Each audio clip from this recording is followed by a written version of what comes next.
Right, let us just go before the throne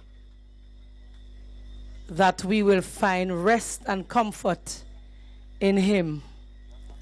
Father, we exalt your holy name. We bless you. We glorify you, Lord. What a lovely place and village you have provided in St. David for us.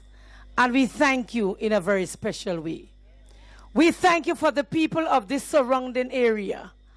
And we pray, God, that their lives and their hearts will be focused as we see Grenada move to a different level. Lord, we bring our leader before you, the Right Honorable Dickon Mitchell. And Lord, we pray that your Holy Spirit will descend upon him like a mighty rushing wind. And we pray, God, that you will cover him from the crown of his head to the sole of his feet, and all the candidates that surround him. Lord, we pray against every demon attack that is raising up their ugly heads. But God, in the name of Jesus, we stand strong in you. And we say that no weapon formed against us will ever, never prosper. And any tongue that rises against him in judgment will be condemned. And Father, wherever he is now, we pray that you will direct him and bring him here safely. For we know that the enemy is trying to devour. But God, we have prayed and we have trust in you. And we give you the glory. We thank you for those that leave the comfort of the home to be here, to listen attentively, to bring their questions. And Lord, for concern for the areas and at large the country. And we thank you and we bless you and we praise you. In no other name but in the mighty name of Jesus. And everybody say, amen. Thank you, Lord. Thank you very much. Thank you, Sherry, for that wonderful prayer as we usher in the presence of the Most High. Ladies and gentlemen, all the patriotic people of Grenada, say, I love Grenada. I want all you to put all your hand on your chest like this and say, Grenada belongs to all of us. God protect us. Lord protect us. All right, Mr. DJ, as we get ready to play the anthem, remember, when we go on that poll to vote on the 23rd of June, remember, you're thinking about Grenada. You're thinking about going forward. You're thinking about development. You're thinking about advancement for the next generation. Think about that. Advancement for the next generation. So people, let us put our hearts and hands together. You know why? For the anthem, because as the anthem say, ever conscious of God, being proud of our heritage. Those folks that been in power, they mash up Grenada. They sell out our patronage. You understand? And we are proud of Grenada, Carriacou, and Petite Martinique. And we will not let it continue. So that's why I want you to think about that while the anthem is being played. Let's do that.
Hip, hip, hip.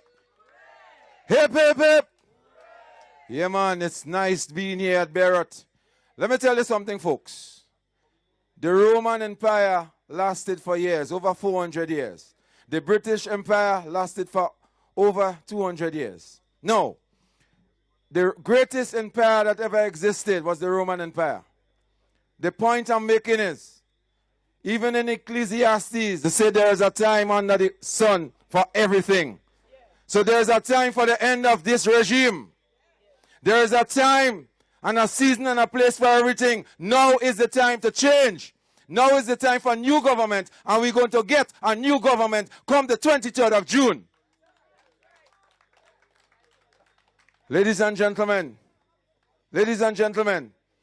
I want to introduce you to a gentleman. He's been in politics for a lot of years. A matter of fact, he was the representative for St. David's. You know what? He's a person I've known for a long time, was good friends with my father. So I'm going to introduce to you folks. I think he was born in St. David's too, Mr. Joss. And you're a St. David's man? A St. David's man as well. So I'm going to introduce him to the mic, sorry. Ladies and gentlemen, make some noise for our veteran. Make some noise for our past parliamentarian. And make some noise for a man that knows certain people and the wickedness that they does. And he come to expose him tonight. Make some noise for Mr.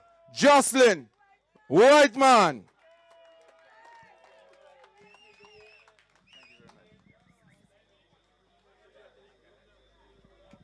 Thank you very much indeed, Brother Joseph. Oh, Mr. Political Lady isn't here. So, Mr. Chairman, other friends on the platform, the people of Berrotte, those visiting from outside, a very pleasant good evening to one and all. Many of you would know Jocelyn Whiteman, but the younger people won't. So I'll tell you a little about Jocelyn Whiteman. The very first time I campaigned here in Berrotte was in 1984. Shortly after the election, the revolution, when the party was formed, I came from England where I resided and, of course, came to assist in the campaign. And, of course, as you know, I ran in St. David's 3 times and I won once. And the people of St. David's said to me, I have served St. David's well. Again, tonight I want to tell you a little bit about the current leader of the new National Party. Ladies and gentlemen, first and foremost, I want to remind you or tell you that the new National Party, NNP, is just a name. But the NNP belongs to one man. He owns the party. And it's time that people understand that Dr. Mitchell is the owner of the new National Party. Just imagine, he has been in government for all these years and he has never had a deputy because he don't believe in what is referred to as succession planning. The party is his and it will be his till he dies. Those of you who remember the great Sir Eric Matthew Geary would recall that he too, after he died, the party was buried with him. And when Dr. Mitchell goes, the party will go with him. So we're very fortunate to have what I refer to a very special individual. I refer to him as a man, well, of course, he comes from the East. And I believe he has all the quality, he has what it takes to take us into the future. As far as I'm concerned, Dr. Mitchell is history. And Dickon Mitchell is the future. Ladies and gentlemen, I can use myself as an example to tell you who Dr. Mitchell really is. And while I talk, I would keep saying that Dr. Mitchell does anything and everything for Dr. Mitchell. Dr. Mitchell is not at all concerned about Grenada and its people. Whatever he does the analysis to find out how he alone will benefit. And once he will benefit, then he takes that decision. Dr. Mitchell is a sort of individual, let me just say, you see, at 82, I'm going to be 83 on the 19th of October. I do not have what you call a prescribed speech. So I'll be going from here, there, and everywhere. Ladies and gentlemen, I use myself as an example. In 1984, when the new National Party was first formed, we had what is referred to as a support group in London.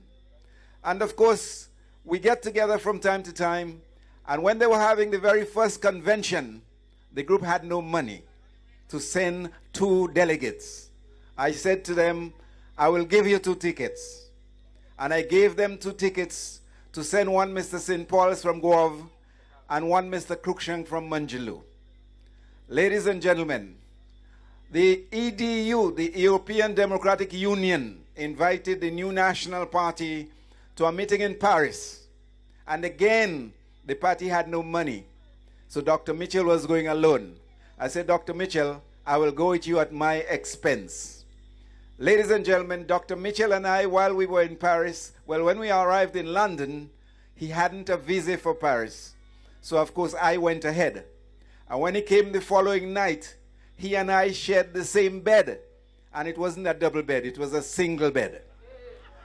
And that's what I'm telling you here. I will never tell a lie on Dr. Mitchell. I would like to think that Dr. Mitchell, his dear wife or his former wife, and his son are personal friends. But ladies and gentlemen, that doesn't mean that I will support him blindly. I also want to tell you that if you look at the great Sir Winston Spencer Churchill, one of the greatest prime ministers that has ever lived, of course, he was not always a member of the Conservative Party. He was a member of the Liberal Party, and later on he joined the Conservative and became one of the greatest prime ministers that has ever lived. Ladies and gentlemen, Dr. Mitchell cannot be trusted. He's in this for himself. And Dr. Mitchell cannot say anything whatsoever about Jocelyn Whiteman, because he knows that I've helped him in so many ways, financially and otherwise. But when Dr. Mitchell decided, I served in London on 2 occasions. And as you know, I was the very first ambassador to China. When Dr. Mitchell was sending me to London in 2013, he said, Joss, I'm sending you to London, but no housing allowance, no entertainment allowance, and no family allowance. I was living in a little room about 10 by 12 as the High Commissioner with my brother-in-law. And quite frequently, his wife was asking him, when is Jocelyn moving? There's a friend of mine by the name of Ethelbert Monroe who died a few weeks ago. Ethelbert Monroe came to visit me in that residence, and he asked, Joss, where do you live? I said, that's my home. He says, what do you mean? I said, well, the government is not paying for accommodation, so I'm living with my brother-in-law. Imagine a high commissioner who's supposed to be entertaining almost every week. You do not have a place to live. I am 100% sure that that decision was not taken by cabinet. It was a decision that was taken by Dr. Mitchell. You know, people who are good to Dr. Mitchell and Grenada, Dr. Mitchell, he uses them. So tonight I'm here to tell you, it is time that we take matters into our own hands. Realize that this election, apart from Dickon, Mitchell and the NDC, as far as the NNP is concerned, it has absolutely nothing to do with the Grenada and the Grenadian people. It is all about Dr. Mitchell's legacy. I was in a radio program 2 or 3 days ago, and I said I never thought I would live to see the day when Dr. Mitchell would beg. But what goes around comes around. What goes around does what? Dr. Mitchell has to go. Ladies and gentlemen, when you go to vote, we're not voting for ourselves, those of us who are adults. Many of you have children.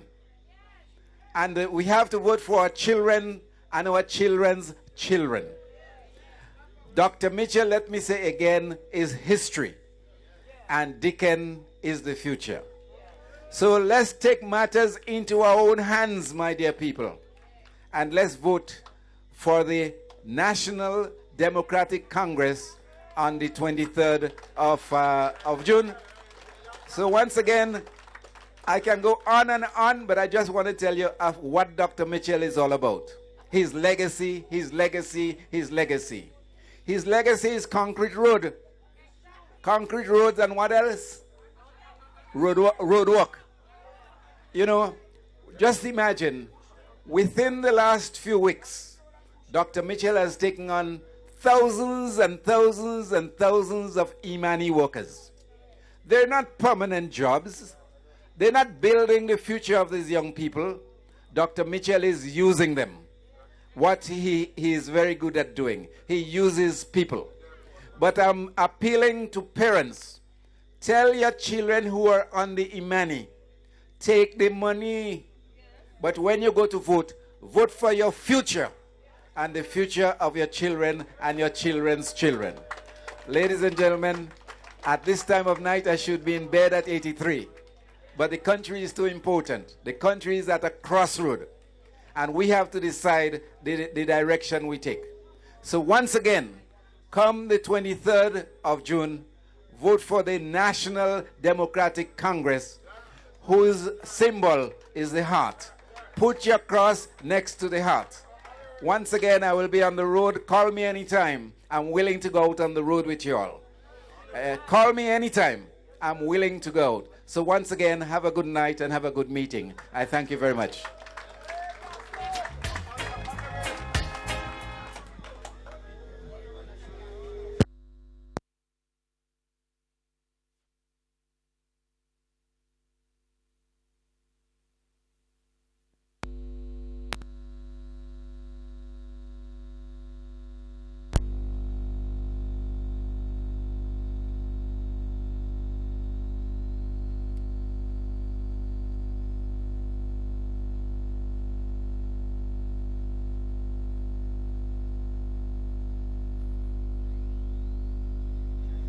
One, two. All right, ladies and gentlemen, let me just apologize for that break there. One more time again, folks, I want you to give it up for Mr. Jocelyn Whiteman.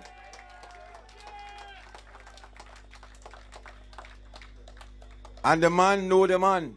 The man know the incumbent very well. You understand? Ladies and gentlemen, you know what I want all of you to do for me? There is a gentleman right here.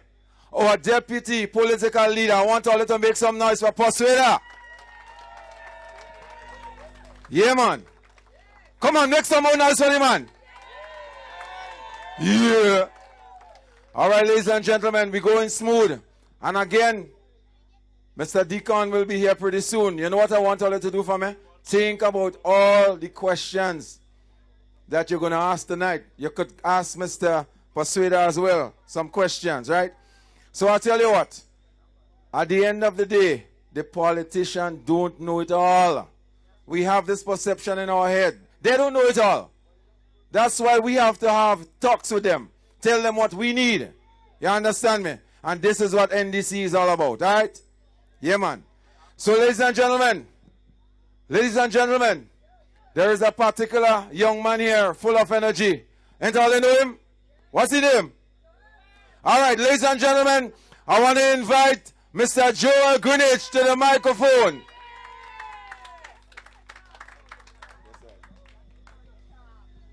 Berrotte! Deputy Political Leader Adrian Persuader Thomas, former Member of Parliament for St. David, Mr. Jocelyn Whiteman, members of the St. David constituency branch, and to the people of Berrotte, pleasant good evening to each one of you. It's indeed a pleasure to stand on the platform of the National Democratic Congress. I stand here as a former supporter of the NMP. I also stand here tonight as the former CARICOM Youth Ambassador for Grenada, appointed by the new National Party. My friends, I have traveled extensively representing the interests of youth at the decision-making table. And many people who known me during the time of serving as part of the NMP was very surprised when I joined the National Democratic Congress. And tonight I want to say this to you, my friends. The NMP administration does not care about the young people of Grenada, Carriacou, and Petit Martinique. The NMP party does not care about the future generation of Grenada, Carriacou, and Petit Martinique. And hence the reason, after analyzing the NMP administration, I made the decision based on principle that I cannot be part of such an organization. My friends in St. David, we have an important choice to make in the upcoming general election. A choice that promises poverty, high unemployment, poor infrastructure development of our country, lack of opportunities for young people, lack of opportunities for our farmers. We also have a choice to choose a party that believes in transformation, a party that believes in prosperity for all citizens of Grenada, Carriacou, and Petit Martinique, a party who believes that young people must have an equitable opportunity to pursue their dreams to the full measure of happiness. My friends, that is the vision that the NDC has for Grenada. My friends, if you believe in better healthcare, better roads, proper opportunities in terms of education for our people, especially our youth, if you believe in proper representation and good governance, I am encouraging you to vote for Dickon Mitchell and the NDC in the upcoming general election. My friends, we have found ourselves in a very dark place as a country. But I believe that Dickon Mitchell and the new NDC team is the light at the end of the dark tunnel. And on the 23rd of June, we will usher in a new future, a new direction, a new vision for Grenada, Carriacou, and Petit Martinique by voting the NDC administration into government. Are you fired up for change? Do you believe in a better Grenada? Do you believe that you deserve an opportunity right here in this community to make a difference in your lives and in the lives of your children and future generations? My friends, this very field that we are standing here right now, as I walked in here, I was very surprised.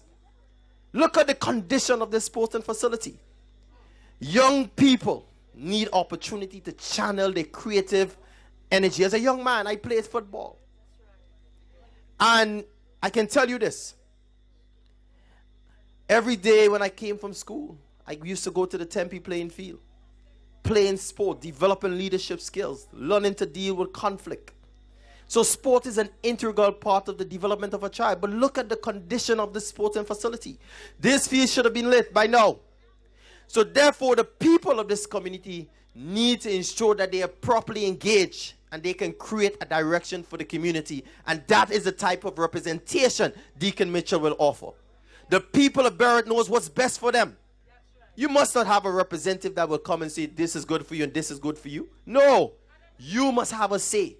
And if you look at the approach of the NDC, they have been getting involved in the community, listening to the people.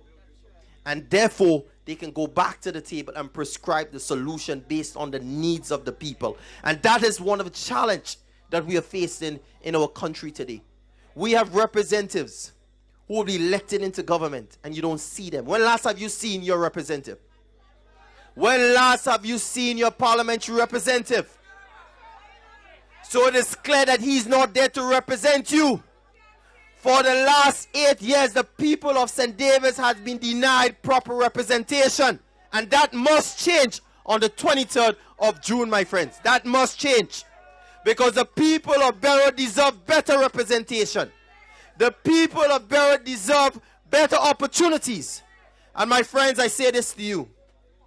I remember 2 Saturdays ago, I joined Dickon Mitchell and his team in Child Island. And there was an experience that was very touching to me. And I think I must say that. There was this home of a family that is known to support the NMP. And while we was walking there, you know, people say, oh, that household is NMP, NMP. And we decided, you know, to visit the family, myself and Dickon Mitchell. And while interacting, one of the young ladies just turned 18, has a baby, and she's unemployed. And I saw Dickon took time to have a conversation with her. And then I saw he went to his van and took out a brand new cell phone and gave it to that young lady, even though her family would have supported NMP. The mother was speechless. And from that day, she committed that she was going to join the NDC and she was going to give Dickon a personal vote. My friend, this is the stories. This is the type of representation we need in our country today. People who cares. People who would lead with compassion. People who would lead with empathy. And people will put country before personal interests. And that is the type of leader Dickon Mitchell is. And I had that first-hand experience. So I say to the people of Berrotte, you can find in Dickon Mitchell a leader that would listen to you. A leader that will listen to your concerns and your challenges. And a leader that will commit to ensuring that whatever is promised will be delivered to the people of Berrotte, will be delivered to the people of St. David. So my friends, I say to you tonight, on election day, vote for Dickon Mitchell for better health care. Vote for Dickon Mitchell for better roads, for better sporting facilities, for better opportunities for the citizens of this community, for pension for the elderly people who would have served this country with distinction. My friend, the time for change is now. The time for change is now. And on the 23rd of June, we are going to demonstrate to Dr. Mitchell and the NMP that we are serious about our country, and we are going to take it back and place it in the hands of the NDC and Dickon Mitchell as our new Prime Minister. My friends, are you trying to fight up for change? Change is coming. Change is coming. Have a wonderful night, and may God continue to bless each one of you here. Wonderful. People, make some noise again for the gentleman. I told all you before, NDC don't just have brilliant people that listen, they're good looking too. All right, ladies and gentlemen, we in Dickon, we move in one time. All right, I tell you what, right? We have a young lady in the back here, and her story is amazing. You know, she's amazing. She's good looking, she's nice, you can tell that she have that kind of love in her heart for people. She's a businesswoman, actually. Ladies and gentlemen, I want you to give it up for Miss McQueen.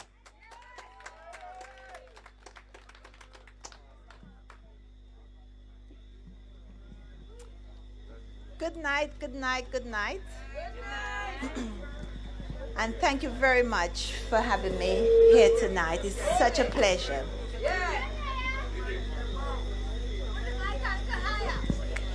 Is this any better? Lovely. I'm going to try. I have quite a soft voice, but I'll try and speak loud. Good night, my fellow Grenadians. My name is Rolanda McQueen. I'm from Crowshoe, Mama Can, and Munich. I attended the Crowshoe RC school, and I traveled to the UK at a very young age. I'm a businesswoman. I stand here tonight as a Grenadian, someone who wants to see this country move forward. I want to see Grenadians produce more and receive more for their hard work. Under the NNP, our hard work comes to zero. Imagine that after working for over 30 years in the government service, you must go home without a pension. I want you to think about that. The same people who prevented the workers from getting their pension during the past 25 years stand here today to tell us they have a plan. Don't worry, they say. We have a plan. And we will tell you the plan piece by piece every week until election day. Like my mother would say, like we are some kunumono. So we must follow you around to hear your plan? After 25 years? Fellow Grenadian, how long are we supposed to stand by while they give away our assets? Refuse to pay our teachers the increases they deserve. Encourage gambling houses in our villages. Do little to prevent sexual abuse against our women and children. Lie to us about oil. This disturbs me. The courage to tell you last election, Grenadian will be swimming in oil, bothers me. Fellow Grenadians, we must make the promise tonight to put an end to the abuse of our women and children, poverty in our village.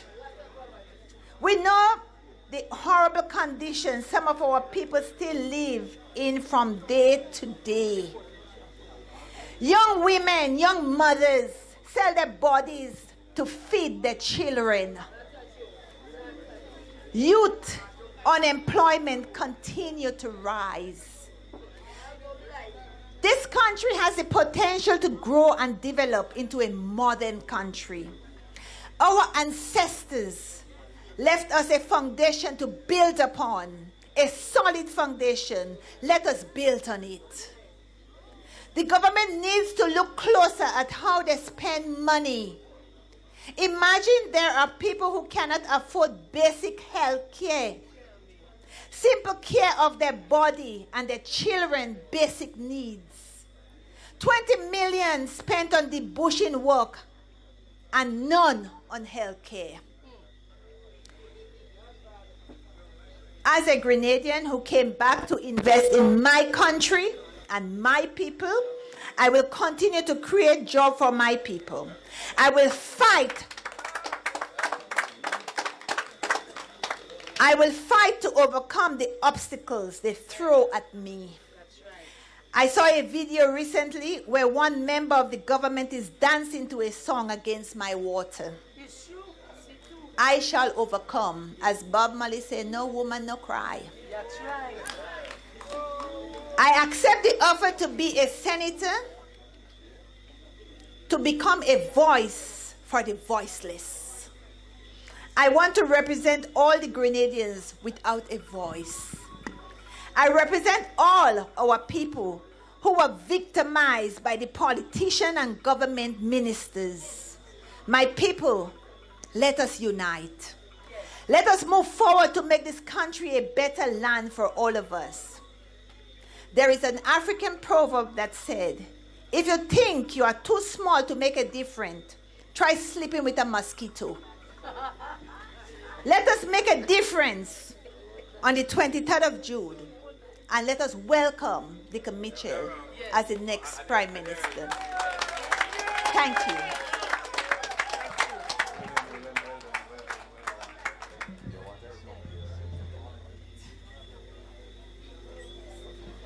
Ladies and gentlemen, we drink the water all the time. Monk Pure, that's the lady.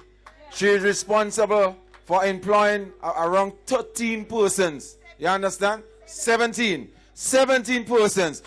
Give her a round of applause again. You see what I'm talking about? She's not just good looking and nice, but she created employment in Grenada. She went to England. She came back, you know what I mean? She actually been to England, you know. And she came back and she is serving her country well. So make some noise for the lady again. As they say in England, I'm not taking the mickey here now, but I just love it, you know. Anyhow, folks, it's good to have a little fun too. We're having a nice little fun. Anyhow, ladies and gentlemen, a serious time. Politics is about serious thing. Ladies and gentlemen, I'm going to call on stage a gentleman I've known him for a lot of years. Cricketer. He preached the word of God as well. He's a person that loves to debate. Well, we always have debates, me and him. He lived not too far from me. And he claims that he's better looking than me. Ladies and gentlemen, give it up for Mr. Brian James.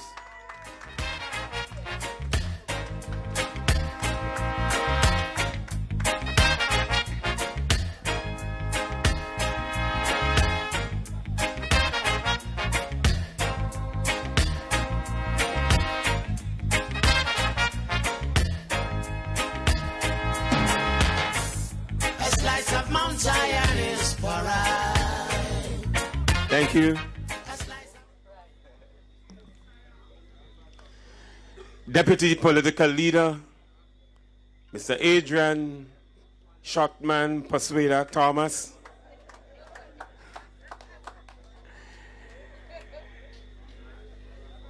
Chairman of the St. David Executive Branch, Sister Maria Pascal. All other persons on the platform, ladies and gentlemen, good evening.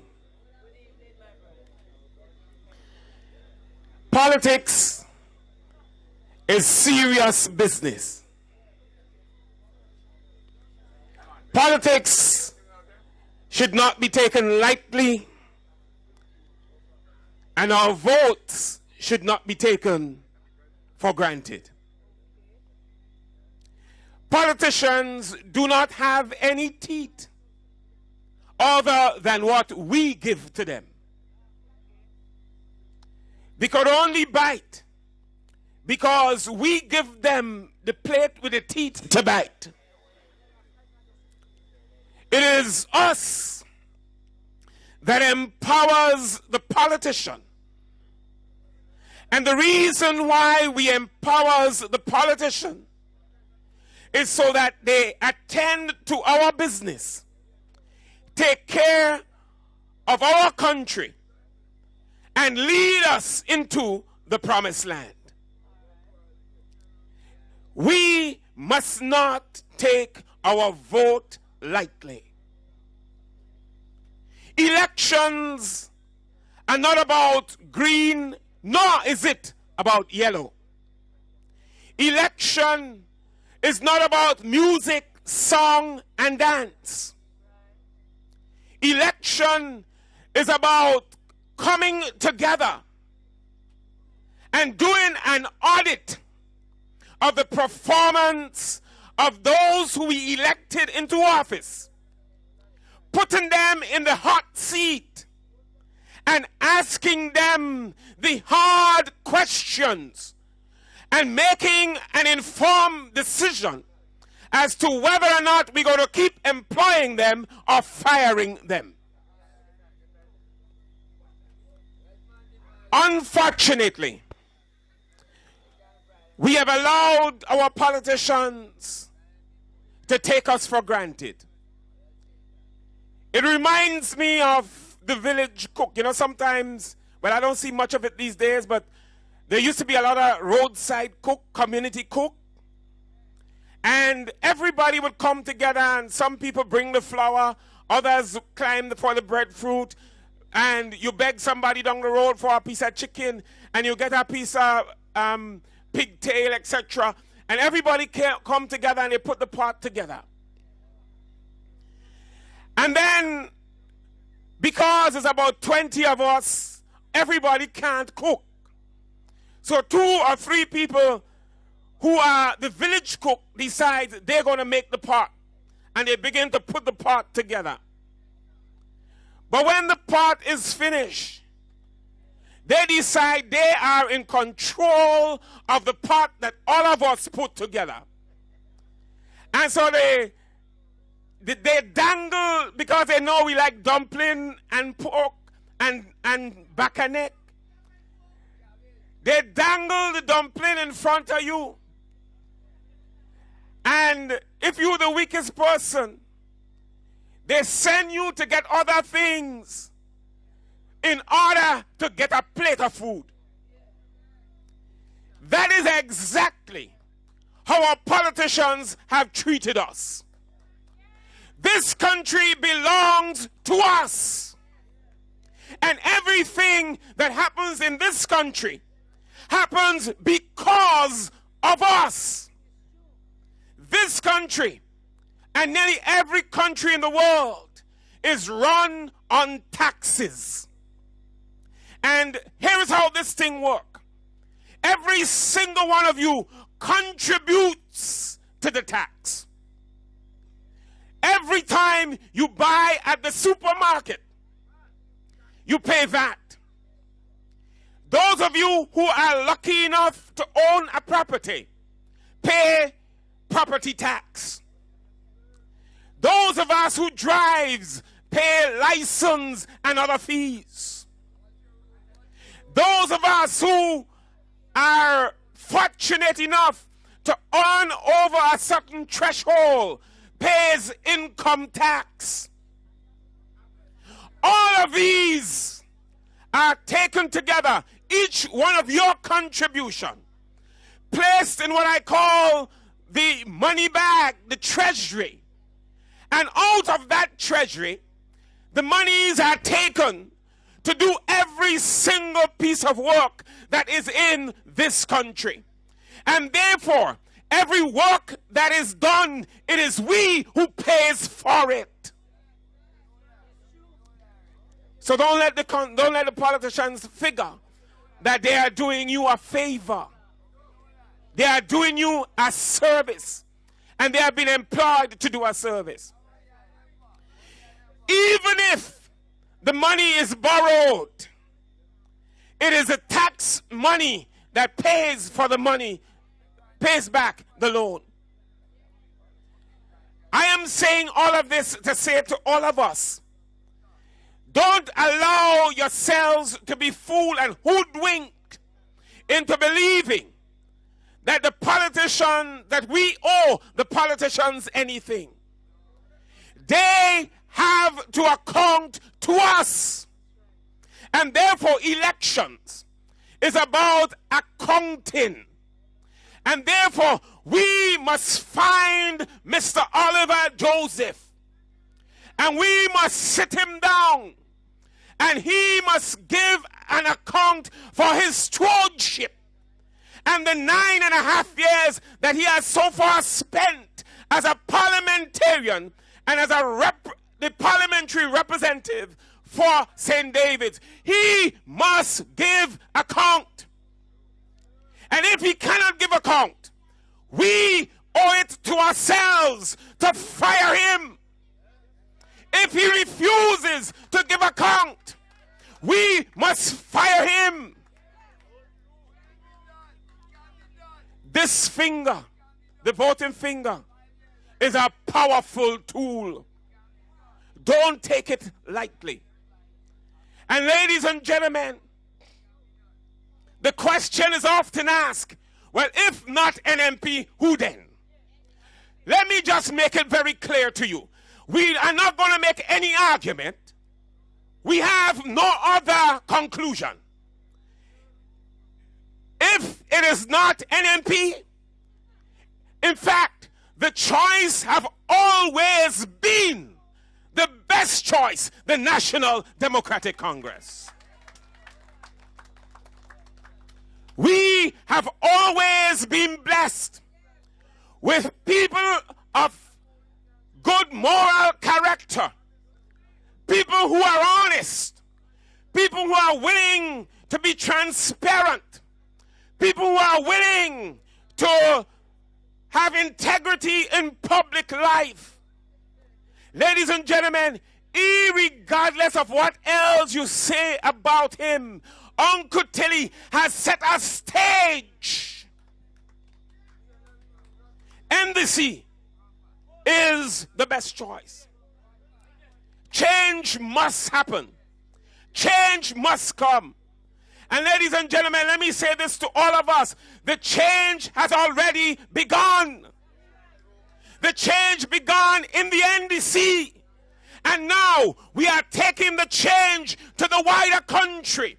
And we are going to Grenville, to St. Andrews, St. Patrick's, St. John's, St. Mark's, St. George's, and to Carriacou, and to St. David's. And we are going to bring the change right through the country, because change must come. And that change has to come with the National Democratic Congress.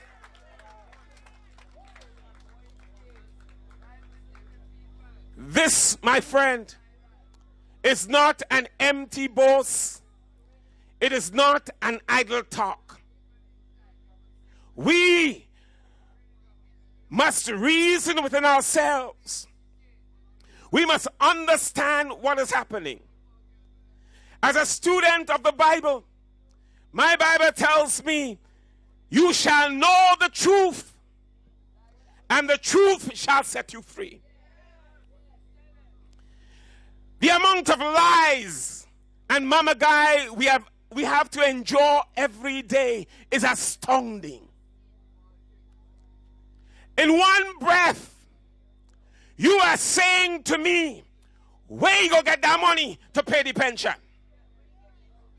And who go give him that money every month to pay the pension? That man dunce. But in the next breath, you are coming to say to me, we will pay the pension beginning 2022. Everybody that legitimately retires, we're going to pay the pension. Something has to be wrong with that. The truth is, he understands that the pension can be paid. But to distract us, he brought a group of experts, and to take 3 months to report. It's hardly 2 months, and he's now coming and say, we're going to pay the pension. Ladies and gentlemen, it is in my view that there is no intention to pay the pension. But the National Democratic Congress will find a way, because truth is on our side. And the workers can rest assured that every single effort will be made, and it will happen, that a pension will be paid. And so, ladies and gentlemen, we have to think things through. And as we hold these people accountable for their stewardship, we would find that they are lacking. And because they are lacking, we need to ask them to step aside.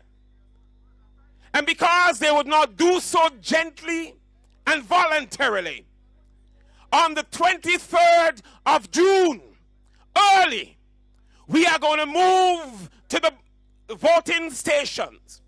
We are going to place our mark. We're going to place a mark by the heart. And we are going to demand that all of them who have refused to give account of their stewardship, who have lied to us, who have taken us for a ride, to step aside and give Dickon Mitchell a chance with his team to form the new government. We can do it. I want to encourage all of you. Don't go out and look for quarrel. Avoid hostile situation. But if you can engage an NNP supporter who is willing to listen, engage them, speak to them, get them to see the transformation, partner and friend with them, and then bring them to the polls so that they can vote for the change, they can vote for goodness, they can vote for the right people, the National Democratic Congress. So you're going to impact them. But much more than impacting them, you must get all your friends your family, everybody, toot bagay. And we're going early. And we're going to vote one by one. Count the numbers. Get the bottle and spoon. Get the pan. Get the bucket. And be ready to sing and dance over the victory of the National Democratic Congress. Ladies and gentlemen, the time is now. The time is now. The change is here. Forward with the National Democratic Congress. Forward to victory. We will do it. Yes, we can. Yes, we can. God bless you. Good night. Ladies and gentlemen, give it up again one more time for Mr. Brian James. Bro, I tell you, the thing now getting nice. Ladies and gentlemen, Berrotte, how are you feeling? Somebody say Dickon Mitchell. Somebody say new government. Somebody say new prime minister. Somebody say good-looking prime minister. Somebody say respectable prime minister. That's right, we getting that. All right, I tell you what, folks. This is the time the thing getting more nice and more nice every time. Let me tell you, we pushing Grenada forward. Grenada have to go forward. The demonic chains are broken. Let me tell you something. We have a gentleman. Ladies and gentlemen, the man himself is here. Make some noise for the soon-to-be Prime Minister of Grenada, Carriacou and Petite Martinique. Make some noise for Mr. Dickon. Mr. Dickon. Mr. Dickon. Yeah, man. All right. So you see the man is here. All you see the man here? Right.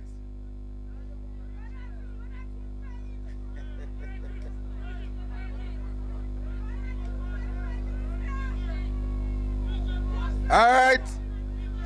All right. Make some noise again for Dickon. Somebody say new Prime Minister.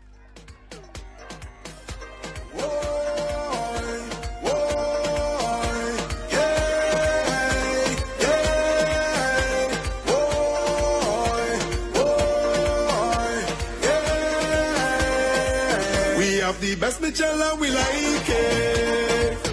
Young, intelligent and a the best Mitchell and we like it. This Mitchell ain't go feed you no lie. Somebody say. All right, yeah, man.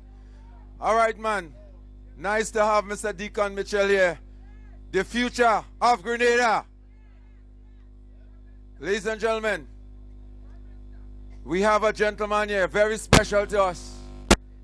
Was born in the village of St. David's. You understand? Yeah, I say the village. We speak in colloquial, that's okay. It's understood. All right. So we're talking about a man himself. All you know him as a Calypsonian, right? All you know who I'm talking about? All you know who I'm talking about? All you know who I'm talking about? Ladies and gentlemen, I want all you to give him a rowdy welcome on stage, Mr. Adrian Persuader Thomas.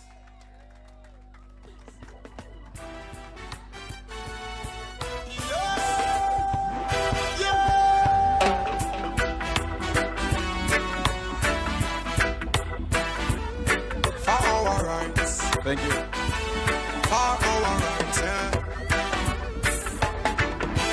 Let's recall some. Thank you very much, Mr. DJ. A pleasant good night to the people of Berrotte. Really? I said good night. Our political leader, Comrade Dickon Mitchell, next Prime Minister of Grenada, Carriacou and Petite Martinique.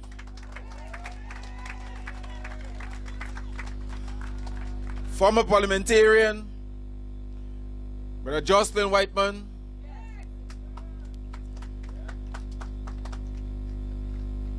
former senator, still senator, sorry, Sister Rolanda McQueen, former youth ambassador, Brother Greenidge, Reverend Brian Charles, Chairman, Chairperson of the St. David Executive Branch, Sister Maria Pascal, and other members of the executive, people of Belay, brothers and sisters, friends, comrades all, Berrotte.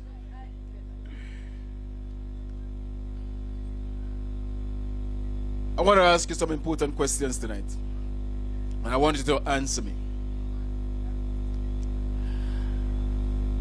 Are you concerned about the health sector in this country? Are you concerned about the agricultural sector? Are you concerned about the tourism sector? Are you concerned about the crisis that the young people are going through? Brothers and sisters, we have many concerns, and we keep on talking about them year after year, year after year. We keep going around the country and talking about them. We keep on crying. We keep on telling people we are feeling the pressure. I am saying to you tonight, my brothers and sisters, the days for that are over. And come June the 23rd, the National Democratic Congress must step forward and end this crisis. But we can only do that with your support. The 15 people who are offering themselves to the electorate cannot do it by themselves. We can only lead the way, my brothers and sisters. But if when we turn our backs, there is nobody following us, then it means we would not get the job done. So I urge you to come forward and be part of the change. The National Democratic Congress, my brothers and sisters, is a party that has a reputation of putting people first. The National Democratic Congress, my brothers and sisters, is a party that was born on the principle of workers' rights. The National Democratic Party is a party that are concerned about building nation and not building individuals. It is a party that is concerned about moving you from one spot to higher heights. We cannot afford for 20 years to be marking time on the same spot, my brothers and sisters. This party has a plan for agriculture. This party has a plan for tourism. This party has a plan for educating the young people of this country. This party has a plan for empowering people and transforming them and moving them from being beggars to people that can stand on their own 2 feet. My brothers and sisters, when I look at the National Democratic Congress, I remember a gentleman said to me, he will use the policy agenda of the National Democratic Congress to lecture to some of his students in regards to political science. I am convinced, and many people are convinced. We know that over 23,000 people in the last election were convinced that the National Democratic Congress is the answer. But we did not succeed in getting the throne to govern this country. Not for ourselves or to put money in our pockets as the leaders in this party. But we want to build a nation. We want to build a people. We want the young people to rise up so that they will move from that level of poverty that they are experiencing now to a situation where they can take care of their own selves, the family, the community, and the country. Brothers and sisters, I want to chat a little on agriculture this evening. And as I said to my comrades in Hermitage last night, that this is a sector I believe can be considered to be one of the main pillars of the transformational process that the comrade leader is talking about. I believe agriculture, my brothers and sisters, can be the bedrock and the foundation to lead this country. Because when I consider that over 10,000 people are involved in agriculture some way or the other, and we're not talking about the family and the amount of people they employ. So this country, my brothers and sisters, have mastered the art of agriculture. And with the science and technology that is available today, if we apply it in the right way, we can see this sector lifting Grenada out of the gutter and putting up as the #1 country in the OECS as we were before. Brothers and sisters, we cannot be thinking of agriculture and limit it to cutlass and fork anymore. It is much more than that. Agriculture can be modernized, whereby we do not need 10 acres of land. We do not need a whole estate as an individual to do serious farming. Hydroponics, growing food in containers, we can apply that. My brothers and sisters, we don't only have to plant yams, or plant breadfruits, or grow oranges. There are other aspects in the agricultural sector that you have a part to play. Because people feel if you don't plant in sweet potato or yam and dashing, you're not in agriculture. But I have news for them. Because in this business, the farmers who are growing the poultry, they don't have no need to do anything more than growing poultry. As a matter of fact, what we call job specialization, their responsibility should be to keep the live birds for 6 weeks.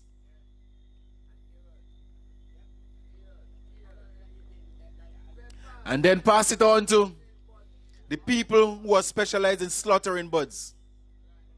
And after these people who are responsible for slaughtering birds, they can now pass it on to the people who are the experts in packaging chicken. And they can still pass it on to the experts who have the skills and talent to market our chicken. Get where I'm coming from, my brothers and sisters. I'm talking about a stream of people who can be employed in the poultry sector alone. And after we find the people who have the ability to market it, we have the people who has the means to transport the chicken to the various shops throughout the country. Get where I'm coming from. And you don't have to only look at chicken. Let's look at cassava. Let's look at potatoes. We find ourselves stifling in the agricultural sector, whereby the same individual has to plant the ground provision. He has to harvest the ground provision. He has to package it. He has to take it to the market. He has to be on the phone calling Foodland and Food Fair. Do you want cabbages today? And then they ask, what is your name, sir? John Brown. No, we don't have. We don't want today. And this is this kind of headache that our farmers are going through. Under the National Democratic Congress, my brothers and sisters, we will transform that sector and make it a viable sector to move Grenada forward. And we're going to crown it off, my brothers and sisters, to utilize the excess when we produce much more than we can consume. So we go invest in the cottage industry and 1 or 2 big factories where we can process our stuff and not only think of Grenada as the market, but think of the Caribbean and the global market as our market. We must consider exporting our produce in order to bring the foreign exchange that is needed. My brothers and sisters, in Hermitage last night, a gentleman said to me, like them fellas they realize we are big people now. You know when you had your little kids, and daddy and mommy went out, and they come back with cake and ice cream, they want to continue giving you cake and ice cream even though you have gray hair in your face. Brothers and sisters, I want us to send a message to the NNP, Kit Mitchell and his gang, that we ain't want no cake and ice cream anymore. We want a house. We want education. We want scholarship. We want health service. We want to transform our lives and put ourselves in a better position. Send the message clear to them. And that is what we'll be voting for this election around, my brothers and sisters. So I want to challenge you tonight. I want to challenge you that we have a responsibility. We have a responsibility, my brothers and sisters, to help the leadership of the National Democratic Congress to mobilize the people on election day. For the last 2 elections, my brothers and sisters, I stand here as a candidate for St. David. And I can tell you the challenge we face on election day. I can tell you the challenges we face in terms of getting people to the polling divisions. I can tell you the challenges we face in terms of transportation. The challenges we face in terms of volunteers. And I'm here to beg you tonight that come June the 23rd, do much more than putting an X. Just putting an X by the heart is not sufficient. You have to do more than that if you want this. I don't want to say the word I said last night, but this gentleman, Kit Mitchell, and his gang to go. I say to you, you have to do much more than putting an X by the heart. Too many times I meet people in the street and they say to me, Persuader, you have the X this time around. But they still give me the X and we still didn't win. So you have to come forward and contribute with your service. If you have cash or kind, come forward and contribute so that we will make June the 23rd a time to remember. Brothers and sisters, I do not want many of you all getting up on the morning of the 24th and say, Lord, Lord, what I do wrong again? I do not want you to be saying that on June the 24th. It must be a time for you to celebrate. It must be a time for you to wave your flags in the air and say, yes, at last, victory at last, we have won, and the people of Grenada will rally behind the National Democratic Congress and move this country forward. My brothers and sisters, I heard some of them calling for one more chance. They are calling for one more chance after they get 20-something years. But let me tell them, fellas and them,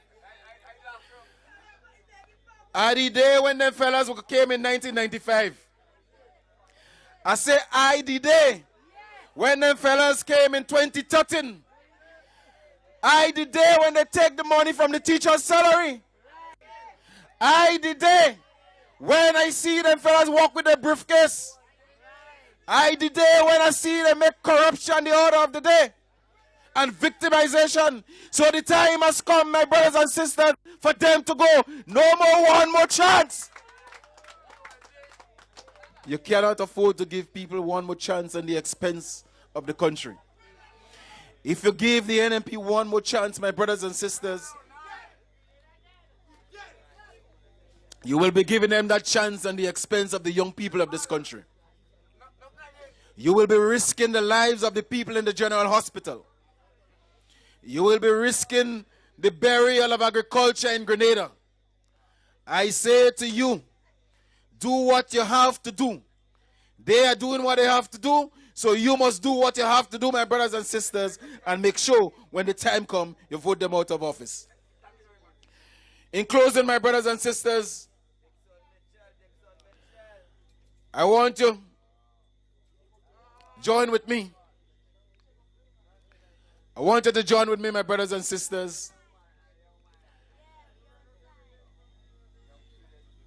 and thank the mother of Dickon Mitchell for giving us a son.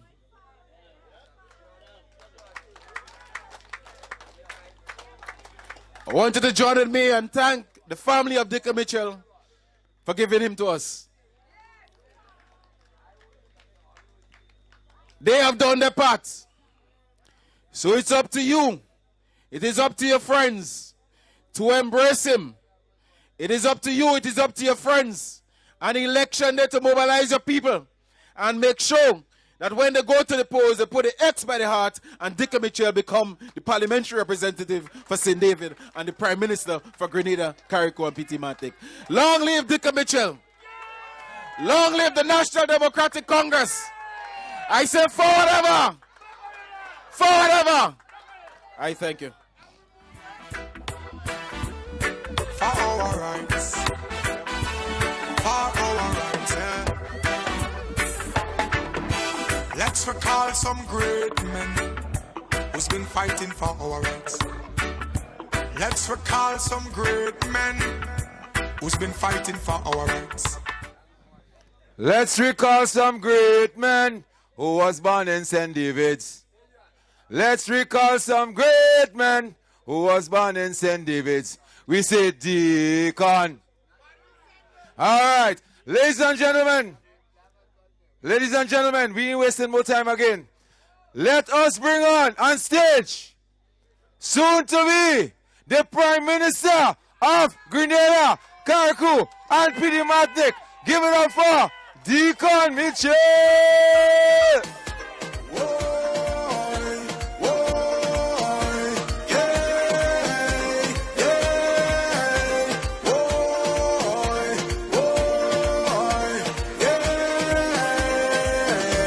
The best Mitchell and we like it.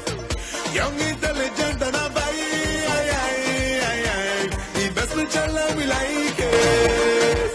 This Mitchell ain't go feed no lie. We have the best Mitchell and we like it. Thank you, DJ. Thank you. Good night, Berrotte. Good night, Berrotte. It's a pleasure to be here. Let me start first by acknowledging and thanking the Deputy Political Leader of the National Democratic Congress, a son of the soil of St. David, who has offered himself in the past to serve as a Member of Parliament for St. David and has done so selflessly over the last 10 years in championing the cause of decency, honesty, hard work, and the virtues of the National Democratic Congress. So if you could join with me in saluting Brother Adrian Persuader Thomas.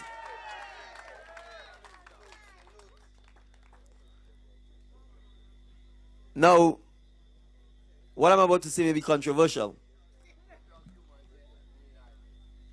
but it is perhaps better to lose and have your dignity and have the respect of your community than to win and at all costs.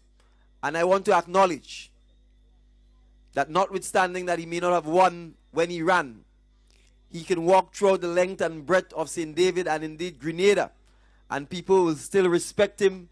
He still has his dignity. He has his integrity at stake. And I am sure that if you compare him and if he were to walk through any street, village or community in St. David, compared with the incumbent, I am sure each and every one of those who made the mistake of not giving Adrian Persuader Thomas their vote are living to regret that today. And so I want to publicly thank him for continuing to serve the National Democratic Congress and continuing to serve the people of St. David and indeed Grenada. Let me recognize former Member of Parliament for St. David, Mr. Jocelyn Whiteman.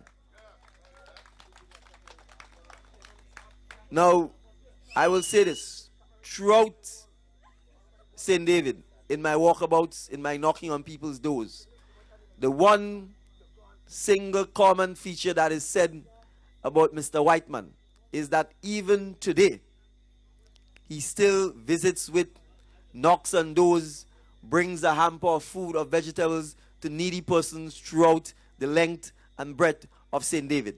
And so I want you to thank him for continuing to do so. It exemplifies what service is about. And that is one of the examples I intend to live with and take note of. Because sometimes it is in the farthest corners of St. David's where you find a little concrete road. And you would hear people say, for example, in Dodma, the last time we got any services inside here was when Jocelyn Whiteman was Member of Parliament for St. David. And so you can count the time and you can see the level of neglect that the parish of St. David has had to endure since Mr. Whiteman was no longer MP. Let me thank the two, Senator Rolanda McQueen, and I'm very happy that she's here. She has produced the transformation water, and so I want you to thank her and salute her for doing so. And let me say this, I didn't ask her to do this. On her own, she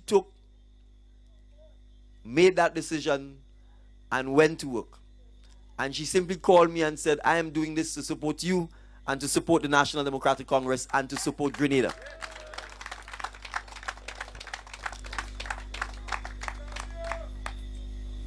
And Ms. McQueen represents the creativity, the hard work, the drive that we need in Grenada to begin the process of transforming Grenada. You may or may not have heard her say, she said it in Latin. She said the only thing she passed was a driver's license. But she is an entrepreneur, a self-made woman. And it brings home the point that you don't always need certificates to be successful. And more in this world, in fact, we need to focus less on certificates and focus more on the things that will make us successful. Like hard work, like creativity, like being community-oriented. And Ms. McQueen exemplifies all of this. And so I want to publicly thank her for her support. And I want us to recognize her and to promote and encourage more persons like her to take and follow in her footsteps. Because she isn't doing this for herself. She's doing this for the tens of persons, particularly young persons, that she employs in her business day in, day out. And most of them, if not all of them, are from St. David and St. Andrew. And so she's giving back to the two parishes that matter to her. Let me acknowledge Joel.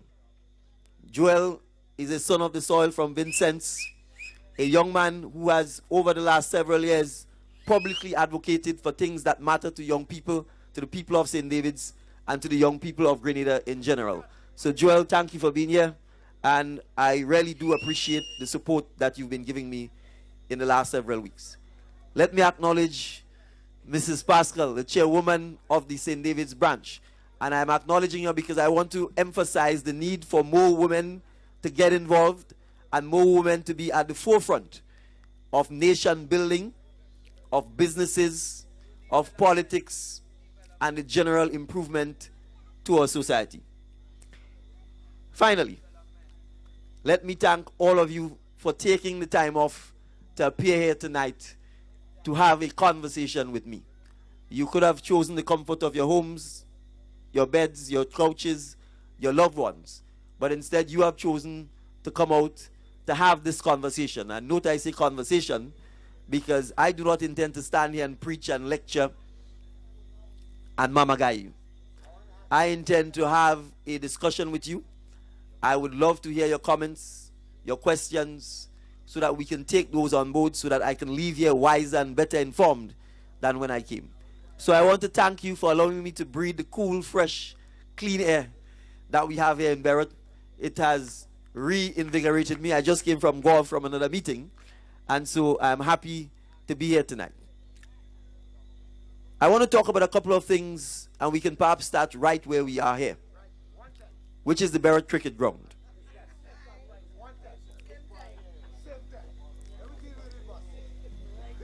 And I think just from standing here, we can assess where we are in St. David and where we need to go.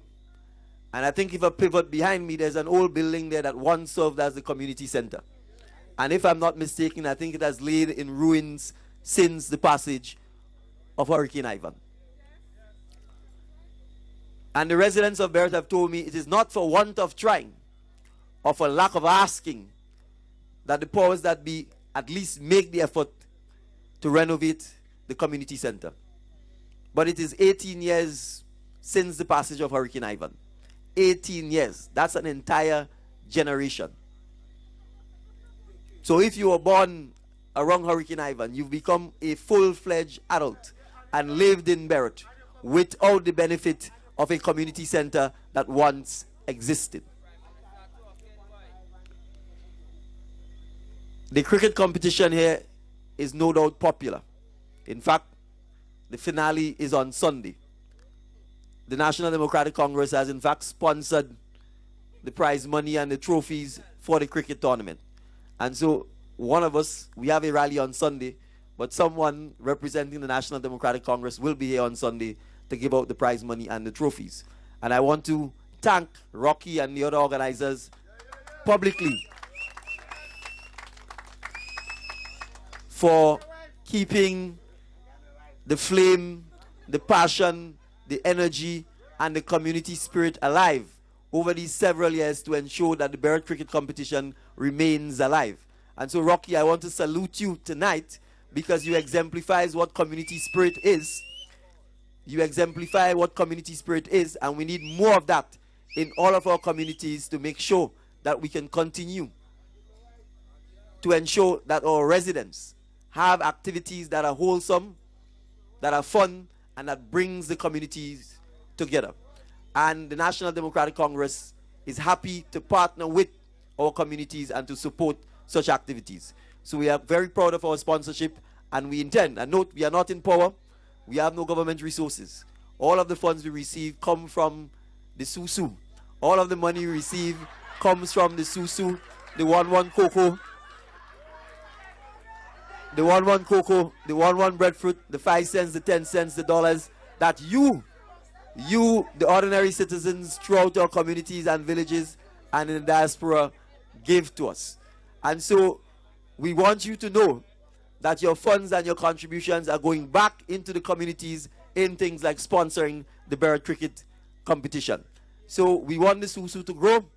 We want the Susu to become larger, because at the end of the day, each of us want to be able to get a hand from the Susu.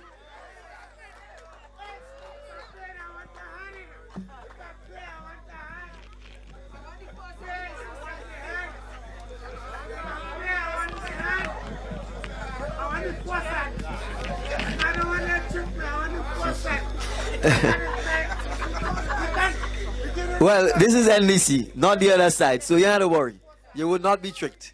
You don't have to worry about that. We will not tell you, we ain't going to tell you 1 week before elections that we have gas and oil, and then come back and admit that we have gas and oil. But coming back to Berrotte, and the 2 examples that I talked about, the state of this ground. If you just look at the state of the ground, it shows the complete and total neglect of our sporting facility that serves not just Berrotte, but all of the surrounding villages. And as I said in Apwetut a couple days ago, we have a National Lotteries Authority whose mantra is supporting sports, culture, and nation building. Where is the National Lotteries Authority money going? Why isn't the Berrotte playing field in a far more advanced state than it currently is? And so I'm pledging to you, our community, that the funds of the National Lotteries Authority will be used to develop, to maintain, and to improve all of the sporting facilities throughout the length and breadth of Grenada, and by extension, St. David, and by extension, Grenada. 2, we cannot accept that our villages do not have community centers. It is unacceptable. And as residents, and I want you to hear me, the days when we let politicians papi show us and do what they want and then come back 5 years later and beg for the vote and dance up and down and talk nonsense just to get the vote again, and then they disappear and do the same thing, are over. And as citizens who are the ones paying the taxes in Grenada, we must demand that the services we need in our communities are provided. And this applies as much to the National Democratic Congress as it applies to any other political organization. So I am telling you, when I become your member of parliament, whether I'm driving in a car, a bicycle, or walking, if we are not providing these common services, the community services that are clearly needed, that even the blind can see and the deaf can hear, I want you to line up, to march, to protest, to show up wherever my office is located and demand that we address the issues that affect all of us in our communities. So I am giving you this pledge as leader of the National Democratic Congress and as the intended MP of St. David, that you must hold me accountable. And so when we identify that the community center needs repairing, that it needs to be functional, and crucially, it must serve the needs of the community and not the needs of some personal person because they are affiliated with the party.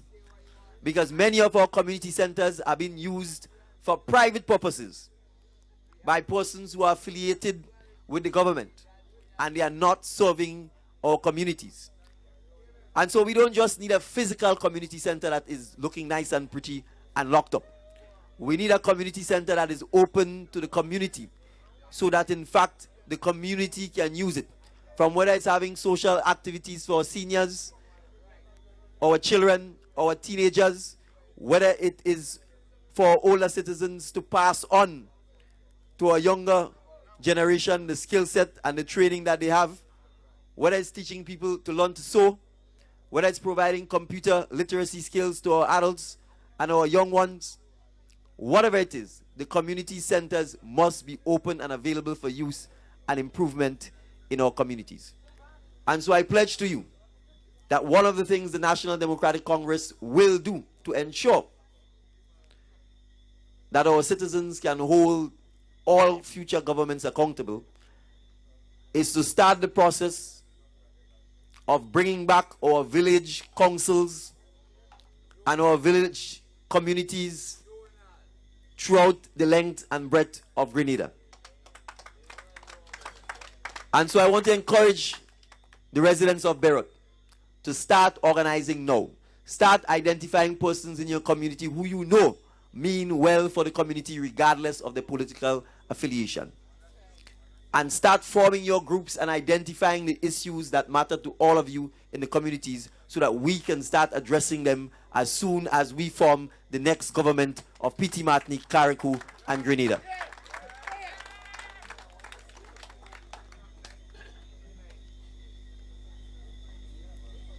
Now, I'll give a good example of what happens when a government doesn't think about the future and when planning doesn't matter.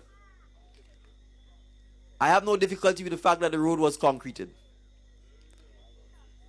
But if we are living in 2022, we must accept that there are a lot of vehicles in Grenada. And so the idea that we are still building roads throughout our communities where only one vehicle can pass at a time means you are not, well, I can't even talk about the future. It clearly means you don't care about what is happening now.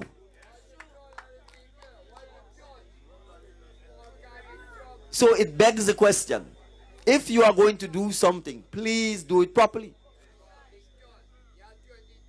Because the reality is, to come down the road means if you're coming down, the other person can't come up. So if I can't come down and you can't come up, neither of us are making progress. Neither of us are going anywhere. And residents of Berrotte, that is the problem. That symbolizes what has happened in Grenada over the last 25 years. They have put us against you, and you against me. So we are on a one-lane road. Both of us have vehicles, and neither of us can go down or can come up. So we are not making progress as a nation. And instead, we get vexed with one another. You coming down cussing me for not going back. I coming up cussing you for not coming up. And the entire country in the meantime goes nowhere. And that represents the mindset That represents the mindset of the people who have governed us over the last 25 years. And so when I talk about transformation of Grenada, that is the transformation I'm talking about. The transformation that gives all of us as citizens of Grenada the right to move forward. The right to get to where we know we want to go without having to cuss and fight with our fellow brothers and sisters. And that is the system change that we need throughout Petit Martinique, Carriacou, and Grenada. And I can tell you, the only organization that is talking like that, the only organization that intends to bring that is the National Democratic Congress.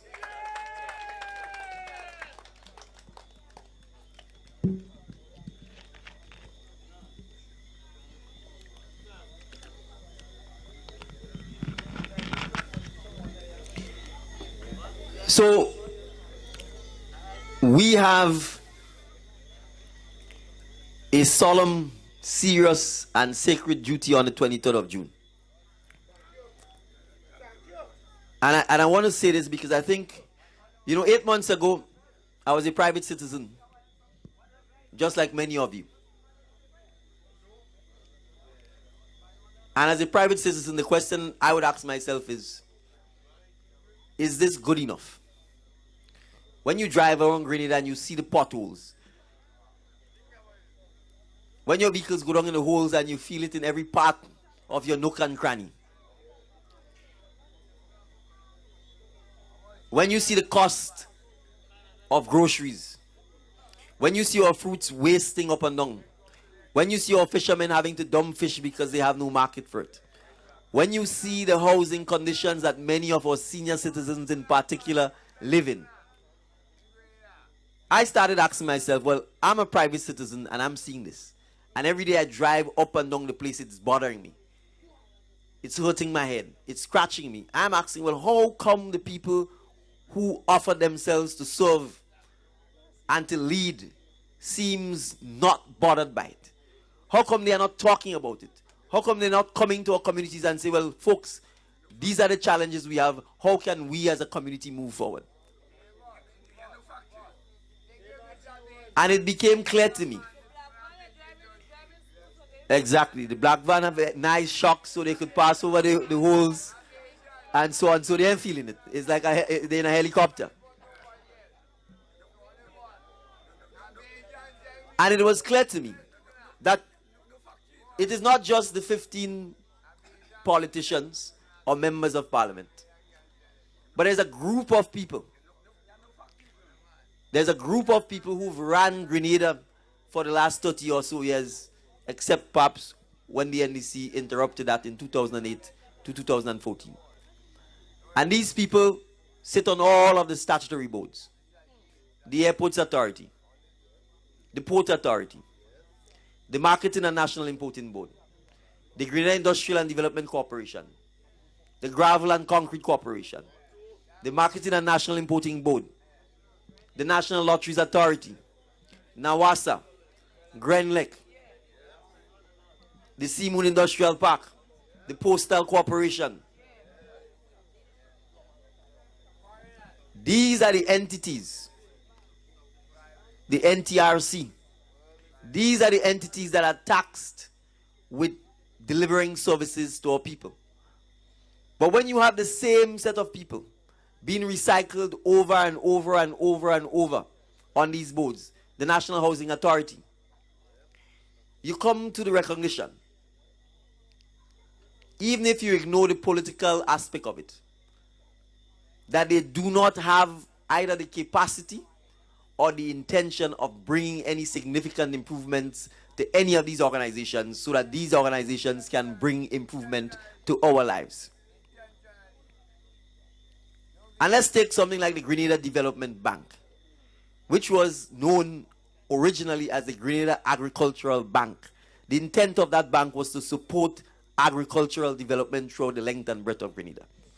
When last have any of you heard the Grenada Development Bank talking about loans to farmers?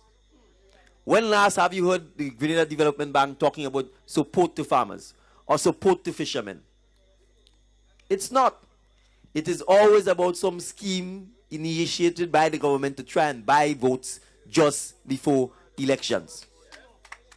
So when we talk about the contract work and the fact that if you have contract work, you will never get a loan in the bank, all of a sudden, GDB comes and says to you, we will offer you a loan because we realize you can't get a loan from the bank. And up to this week again, they're coming back and repeating the same thing. We have $15 million all of a sudden, and we're going to give contract workers who can't afford to get a loan from GDB. But let me tell you something. A bank is a bank.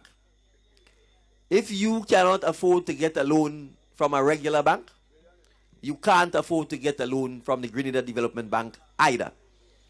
So it is a typical mamagism and tomfoolery just before an election. If you can't prove to a regular bank you will be able to repay them, how are you proving to GDB that you will be able to repay GDB? So it is the usual scheme. It is the usual scheme to try and get a vote. But let me tell you, under the National Democratic Congress, what the Greenidge Development Bank funds will be used for. The funds will be used to encourage our young people, our creative people, our citizens with ideas, with business ideas, like Sister Rolanda McQueen, to get the financial support they need from the Greenidge Development Bank to start, finance, and get expertise assistance with starting, growing, and sustaining their businesses. Because the more businesses we have in Grenada, the more employment we will create for our citizens of Grenada. And that should be the focus of the Greenidge Development Bank. And if that focus happens, there will be less and less people working on contract from the government, and more people being able to find full-time employment by Grenadians who are starting, growing their own businesses. And that is the focus, that is the change that the National Democratic Congress wishes to bring to our communities and to our country. And I give this as an example because the fact is, if we do not support our local businesses, if we do not encourage more businesses, and if we do not grow the private sector, grow businesses and grow economy, we will not be able to absorb the 2,000 and 3,000 young people that come out of school every year. That is the reality. And we need a government that is honest enough to tell us that and say to us, as the government, we can't hire everybody. We can't pay everybody. And what we need to do is to encourage our citizens to realize that and to become more and more self-employed persons, more and more entrepreneurs, more and more business people. To start their businesses at home, to find the needs, the desires, what it is our communities need, and provide the help, the finance, the mentoring to do so. And let me give a good example. I will ask Sister Rolanda that. How many secondary schools have visited your water bottling plant? I'm going to ask the question again. How many secondary schools have visited your water bottling plant?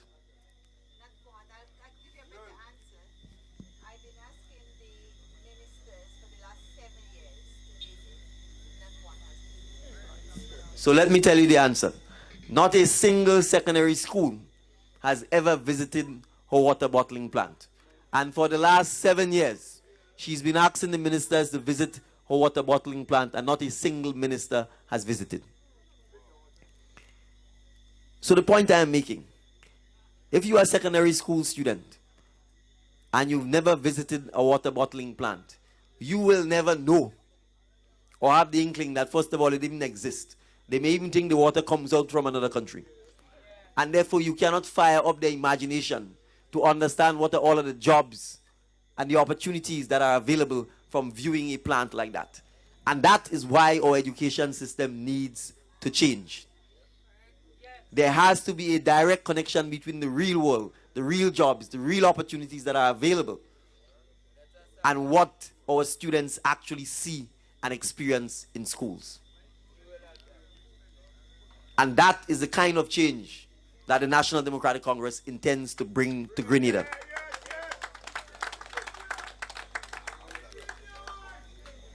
That is where the mentoring, that is where our students should be spending their summers. That is where the summer jobs should be happening, so that they understand that there are careers in areas that they never thought of. And I will say this, under National Democratic Congress government, the aim would be that in 4 or 5 years we should not be importing any bottled water into Grenada. We should be self-sufficient. We should be self-sufficient in producing enough water and frankly exporting water. Precisely. But I want to make this point. If we do not set goals, if we do not set targets, if we do not have ambition, then we will end up on the Berrotte Road where I can't pass, you can't pass, and we continue to argue with one another while neither of us goes anywhere.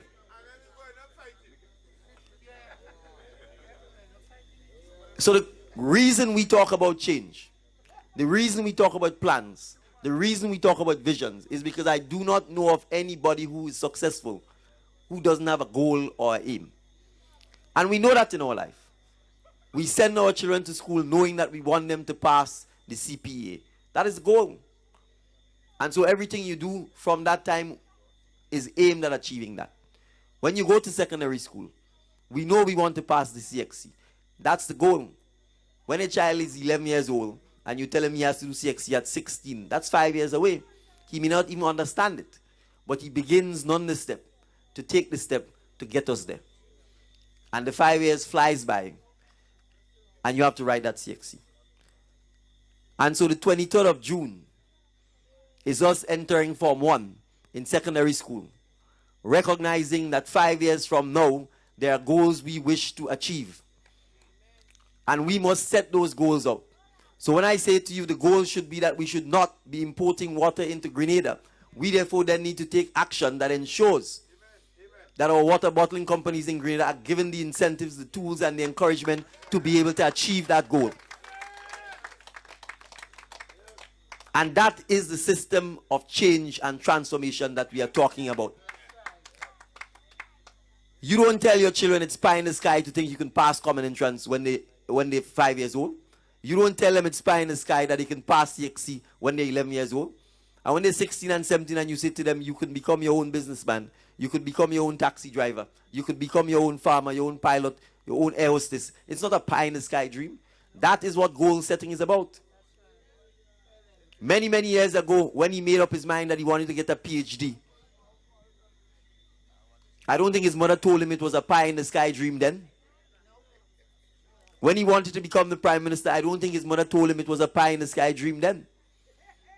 So how dare he tell the young women of Grenada that when the National Democratic Congress talks about transforming your lives and helping you to transform your lives, that is a pie in the sky.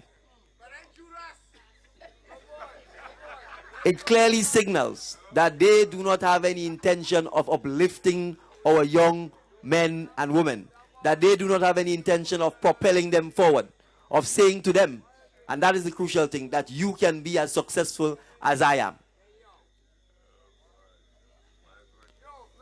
So in the words of Taurus Riley, on the 23rd of June, please sing in one voice, "Don't come back."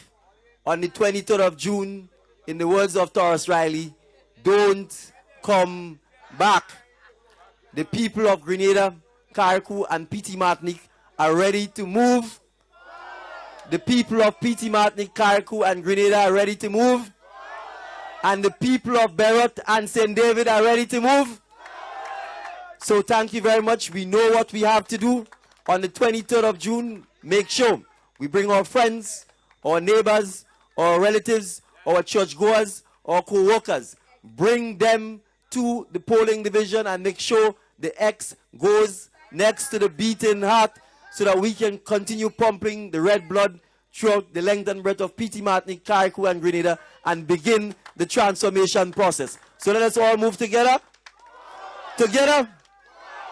Thank you very much. I am happy to entertain your questions, comments, advice, and wise counsel. Thank you. Bless. Now one question.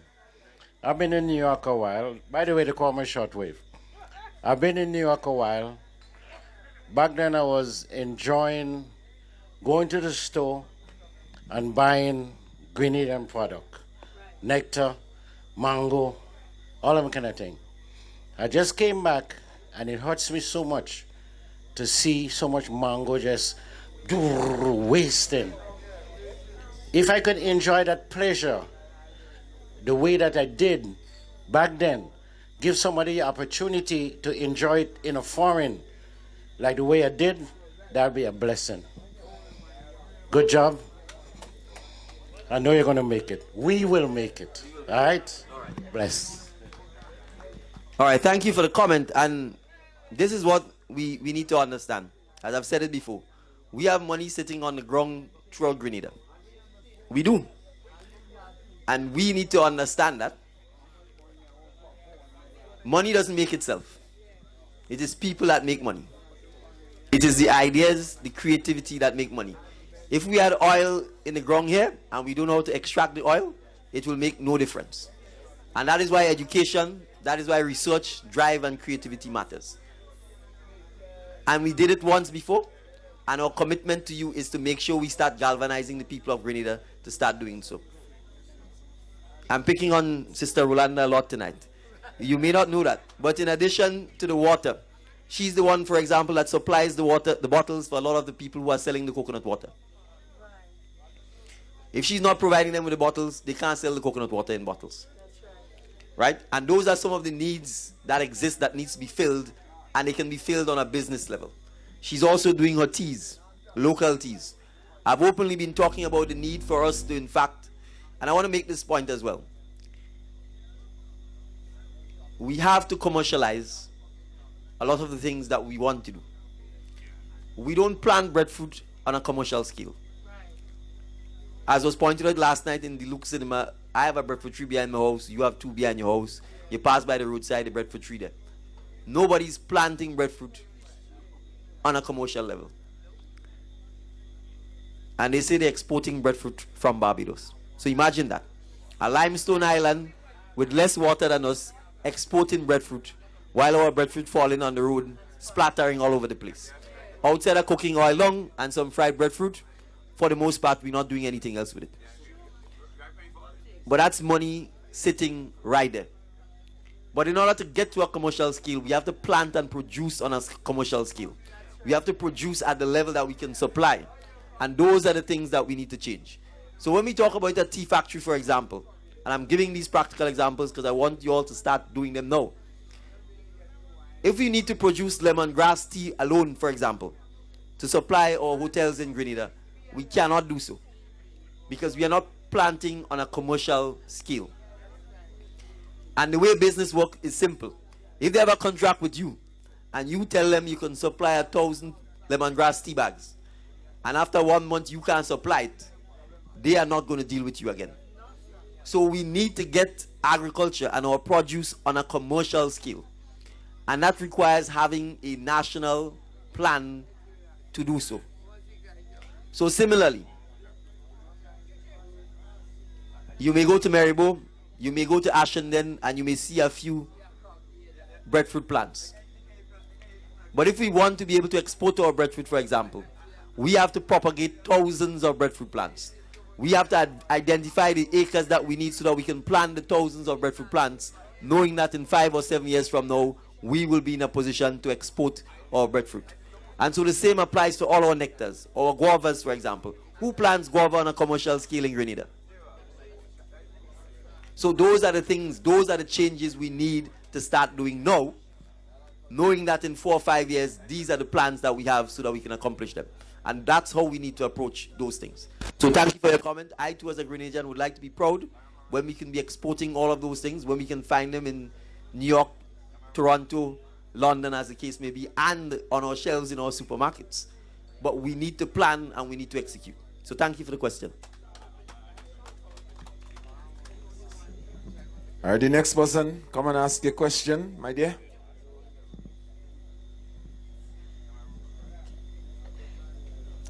Good night, good night to Mr. Mitchell.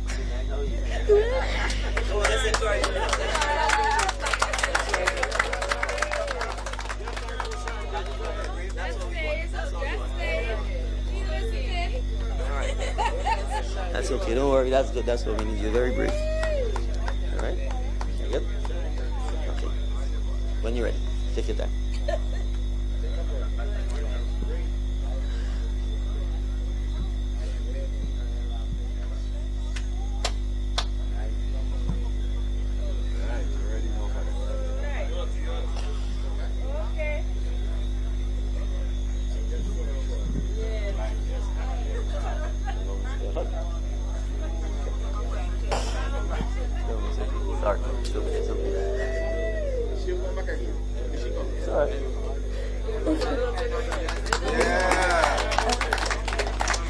Good night to Mr. Mitchell and everyone else. Good night. I have a question for Mr. Dickon Mitchell. What is one strategy for a better education? Thank you very much for the question. And it's probably the most important question to ask, especially as a young person. What is one strategy we have for a better education? And so I will probably stick with what I talked about. One of the things we need to change in the education system is to ensure that when you are in school, you understand why you're learning what you're learning. Oftentimes when you're in school and they're teaching you a concept, you cannot understand what it means as you get older as an adult, or as we say in the real world. So for example, when things like physics are being taught to you, they need to ensure that real practical examples are given of the importance of physics or the importance of math. And so we can take an example of physics and mechanics. If you go to a bottling plant, you will see various things happening. And then when they compare it to what they're teaching you in school, you can see whether or not what they're teaching you actually makes a difference in the bottling plant. So for example, you may have to do with something called hydraulics, or the operation of machines. And if you get real life practical examples of those things, it helps you to understand better the concepts that they're teaching you in school. The other thing that I would certainly want to do is education should always be changing to actually meet the needs of the society. So things change all the time. It's never static. So I'll give you an example. When I was in primary school, there was no coding or digitization. There was no games. I don't know if you play any electronic games, but all of these electronic games, someone has to build an app for it. But 30 years ago, they never existed. So now, you have all these games. You have all the computer games. You have the sport computer games. You have all of the apps that people create. You have Instagram, Facebook, etc. Our education system should be teaching our children to create those things and to make those things and to understand it. But as it stands right now, we are not doing that. So we have to be able to ensure that our education system can always change to suit the needs of the actual society that we live in. And then there's one final part to education that I'm very keen on, and it's called the creative arts. Music, teaching things like music, dancing, singing, theater, all of these things are part of our world. Being able to write stories, write books, become an author. And we need to encourage more of our students to realize that you could come from Greenidge and become a movie director. You can come from Greenidge and become a star in Hollywood, right? You can come from Greenidge and become a world Olympic swimmer. But our education is too narrow. So those are some of the opportunities that I want us to be able to bring to our education system so that our young persons, for example, if you don't like maths and physics, but you're good at swimming, or you're good at acting, or you're good at dancing, that people don't tell you you're dunce, or you're stupid, or you shouldn't be in school, and that you get depressed and drop out, and you don't have a career. But we should encourage you to continue singing, or continue dancing, or continue loving theater arts, so that you actually do the things that you like. So one of the things our education system has to do is to make our children discover the things that they like, that is enjoyable to them, and encourage them to continue doing that, so that as they become adults, they can actually do something that is enjoyable. Because when you're doing something that's enjoyable, it's not work. It's fun, it's your passion, it's like a hobby. But if you're doing something that you don't like, you don't want to get up in your bed in the morning to go to work because it's painful, and you're only doing it because you need to get the money out of it. So I hope my answer wasn't too long. But if you have any follow-up question or comment, you could ask me. All right? Thank you very much.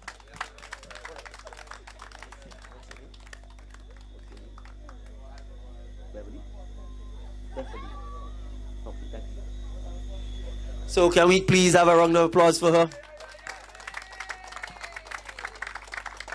And that is the example that we need to set. She was brave. Even though she might have been a little shy, she still came, she composed herself, and she asked a question.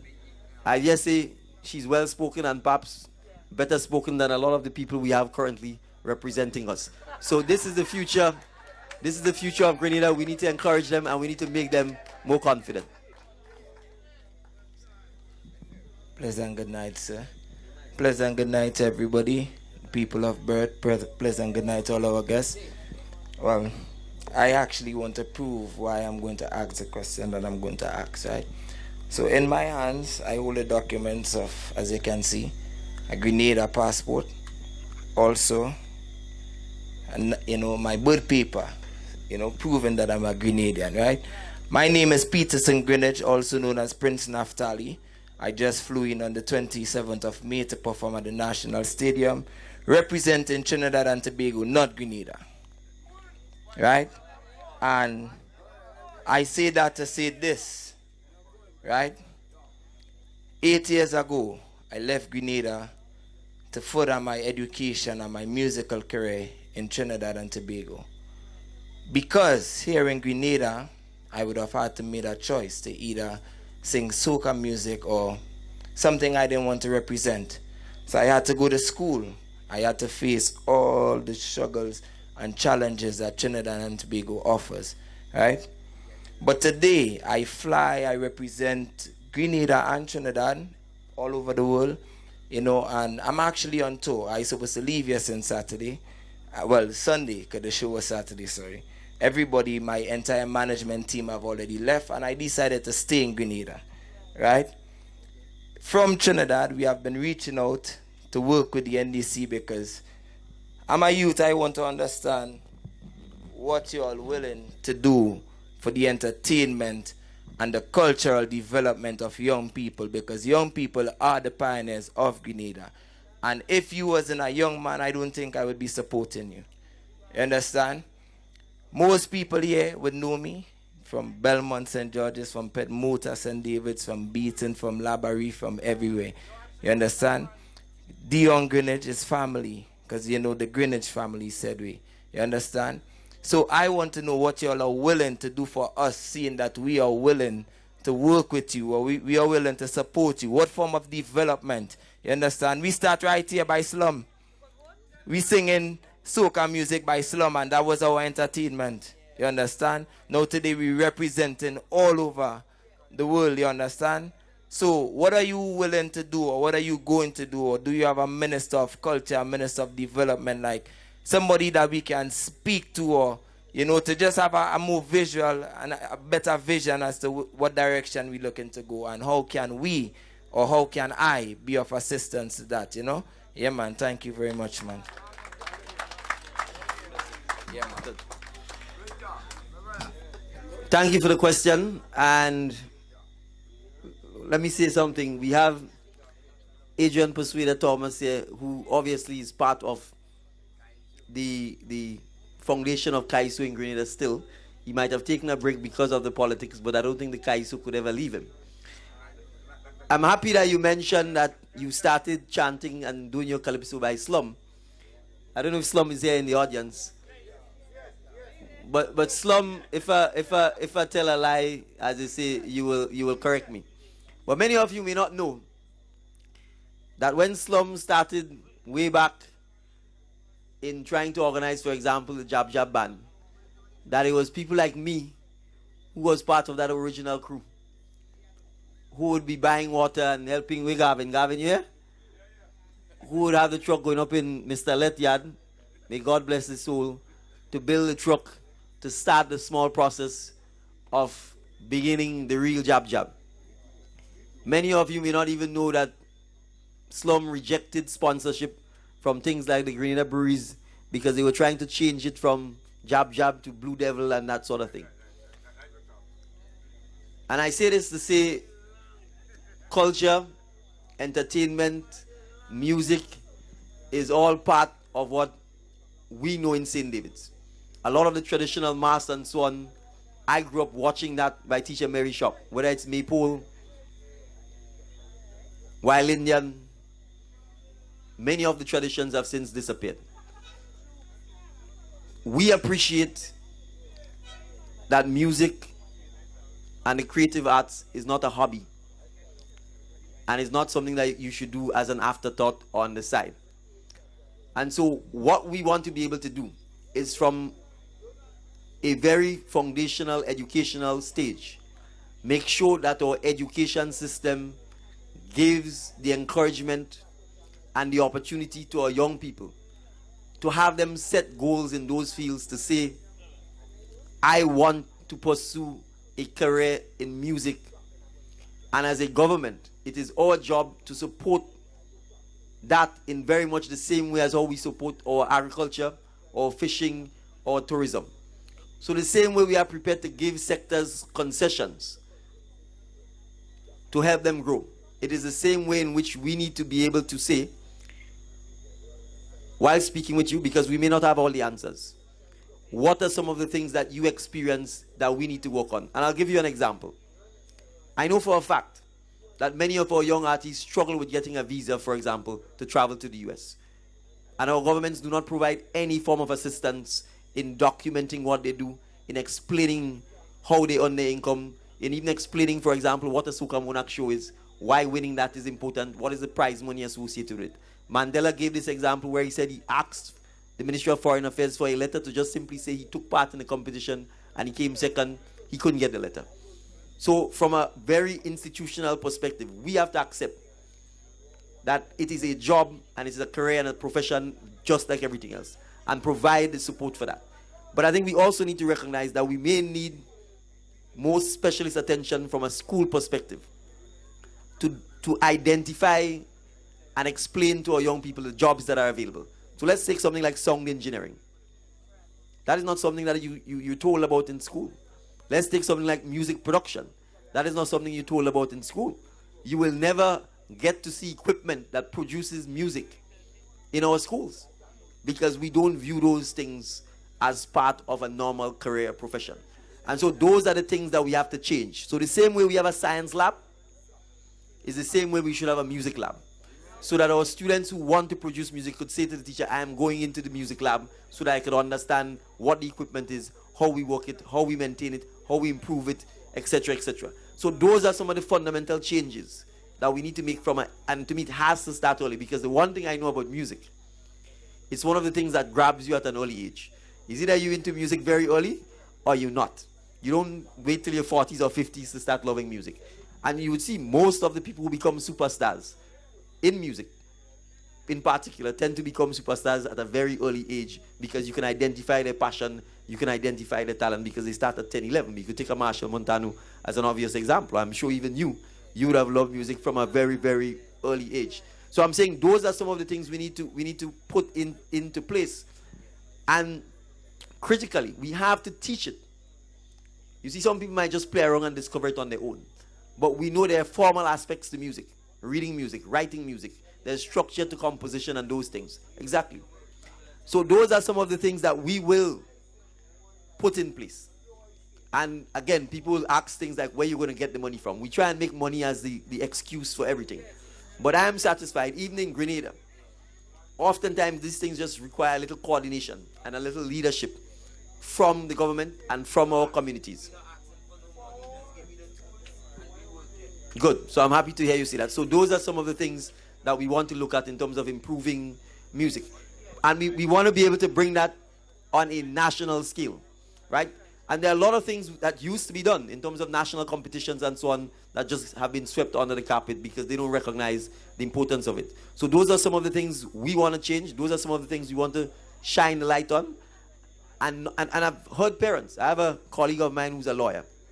Her son is bright. And she started complaining that the man's spending all his time juking up some instrument and mixing up some tape and thing, and she don't understand. She sent him to school, you have 15 subjects, you have A levels. And I said, you're missing the point. Yes. That is his passion. That is what he wants to do, and you should be encouraging him and supporting him, not getting him frustrated by cussing him and telling him he need to go on. And that's the thing, because she's a lawyer.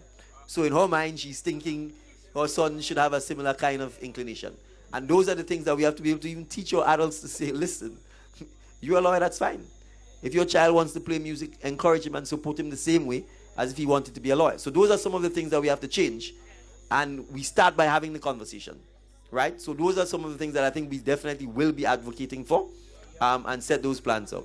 All right? Thank you. Good. The next person, are you ready? Come to the microphone, eh? So good night, everybody. I have only one question. Currently, Grenada's basic wage is $700. So I would like to know, when you are elected as our new Prime Minister, currently Grenada basic wage is $700, meaning no company, the least amount of money a company could pay their workers is $700. So I would like to know, when you are elected as our new Prime Minister, how long would we have to wait for our basic wage to rise to at least $1,200 a month? Because $700 don't work in at all. Cost of living is very high. Rent is very high. Right now, bread is $4.50. What's going on? That don't, you understand? So how long we had to wait for the basic wage to raise? That is, I really want to know how long. I will wish we got to wait at least 3 months. $1,200 and up. Thank you.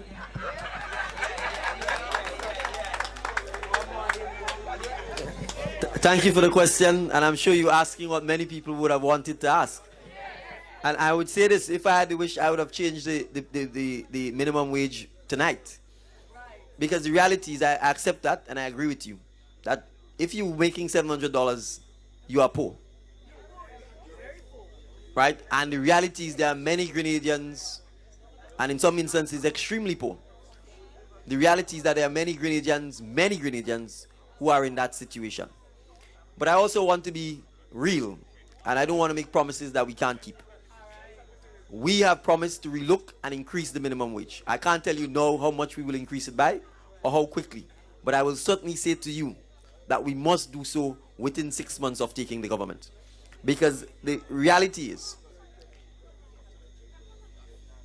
we have to be prepared to galvanize the economy.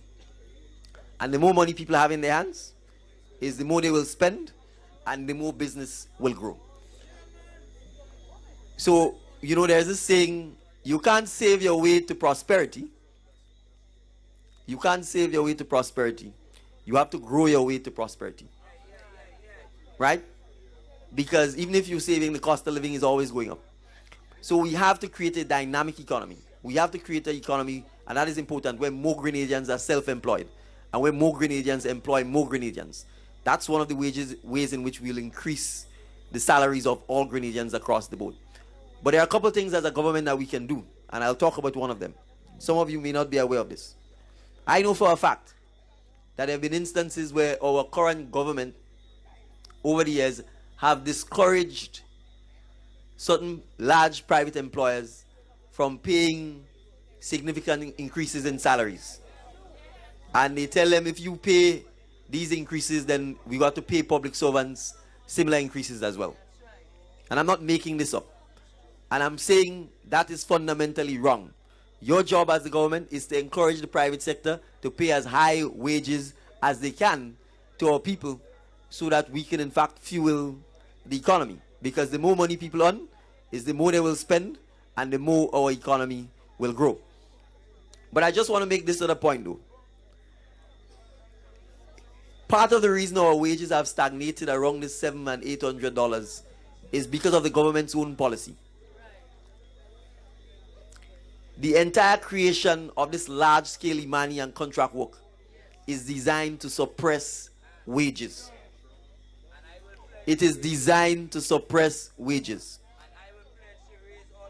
Well, we've already pledged that we will in fact regularize all of the contract and Imani work. Right? And there's an obvious reason for that. You see, if you're on contract, you can't demand a salary increase. Because once you demand a salary increase, the contract isn't renewed, and you get somebody who's desperate, so they will take the job at the low salary. And that way you can keep the salaries at $700 or less for years to come.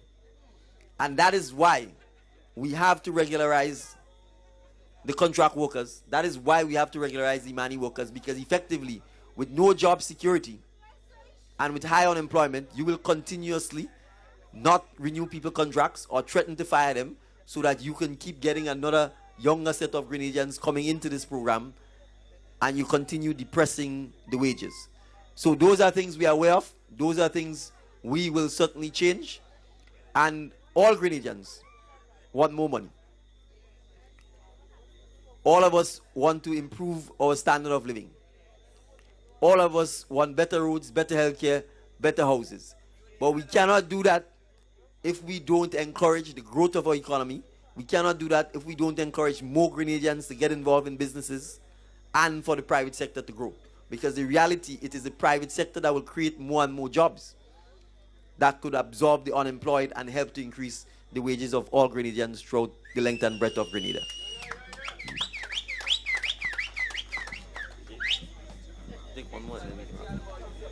Okay, I'm still waiting. We're still waiting. One more person come up and ask your questions and get your clarifications. You ready, Papi? Okay.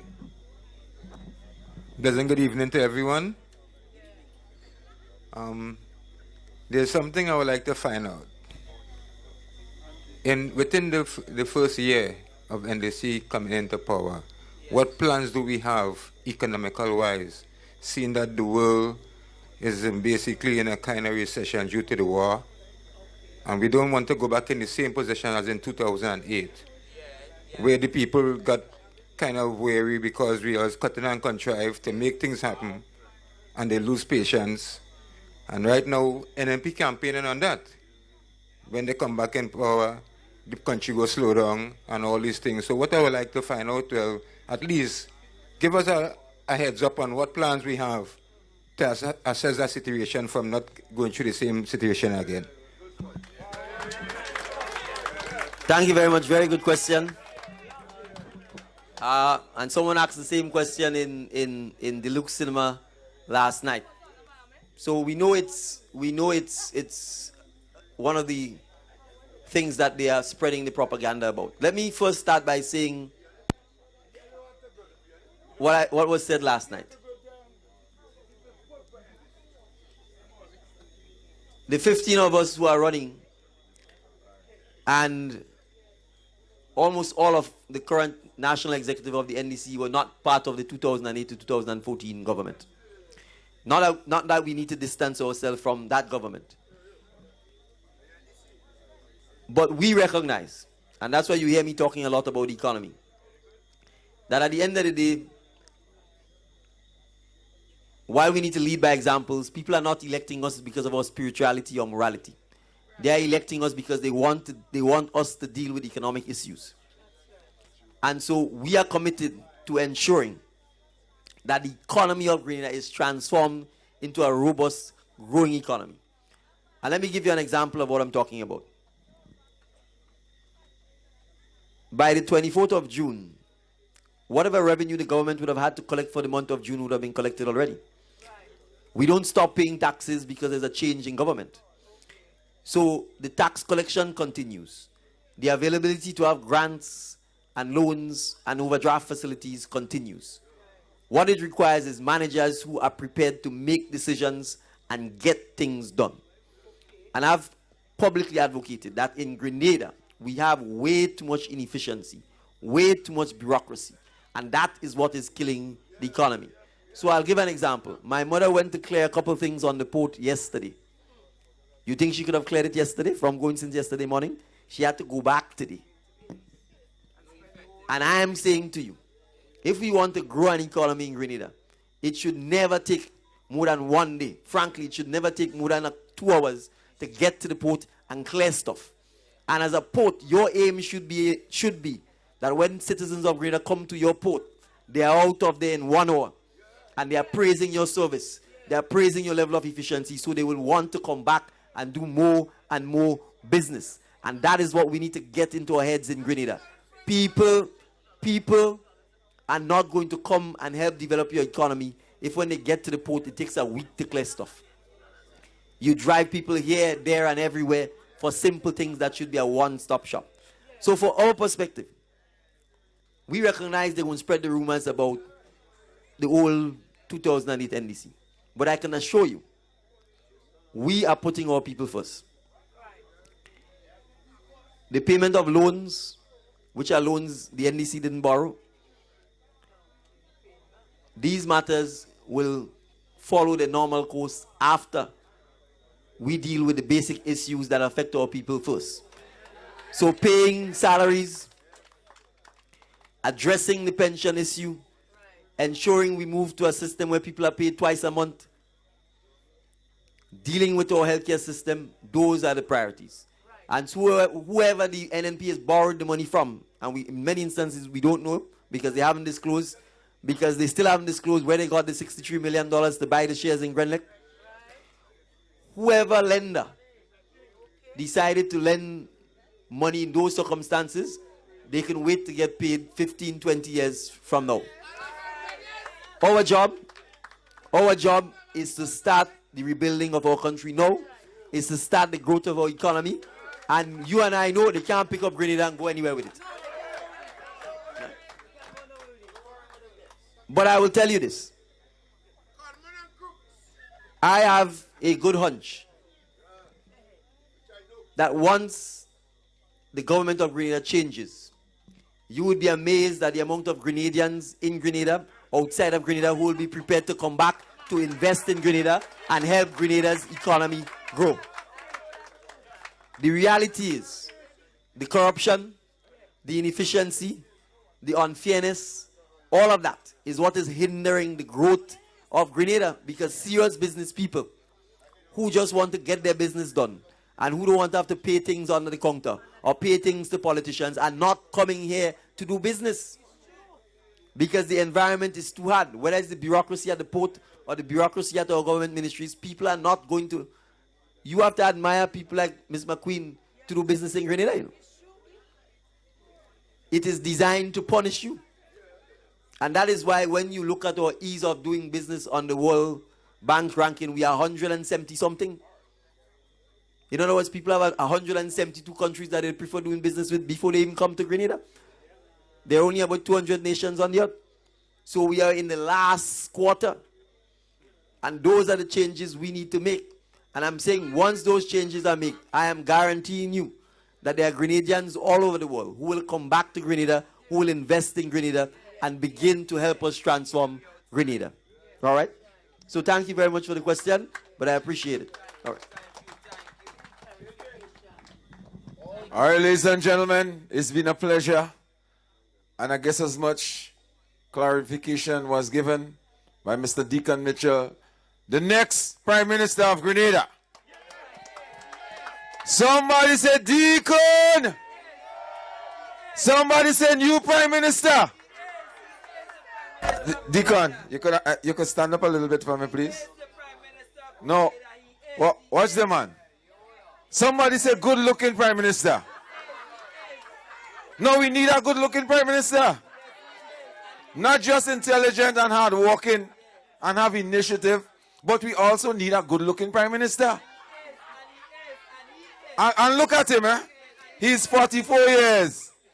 And he look at 16-year-old.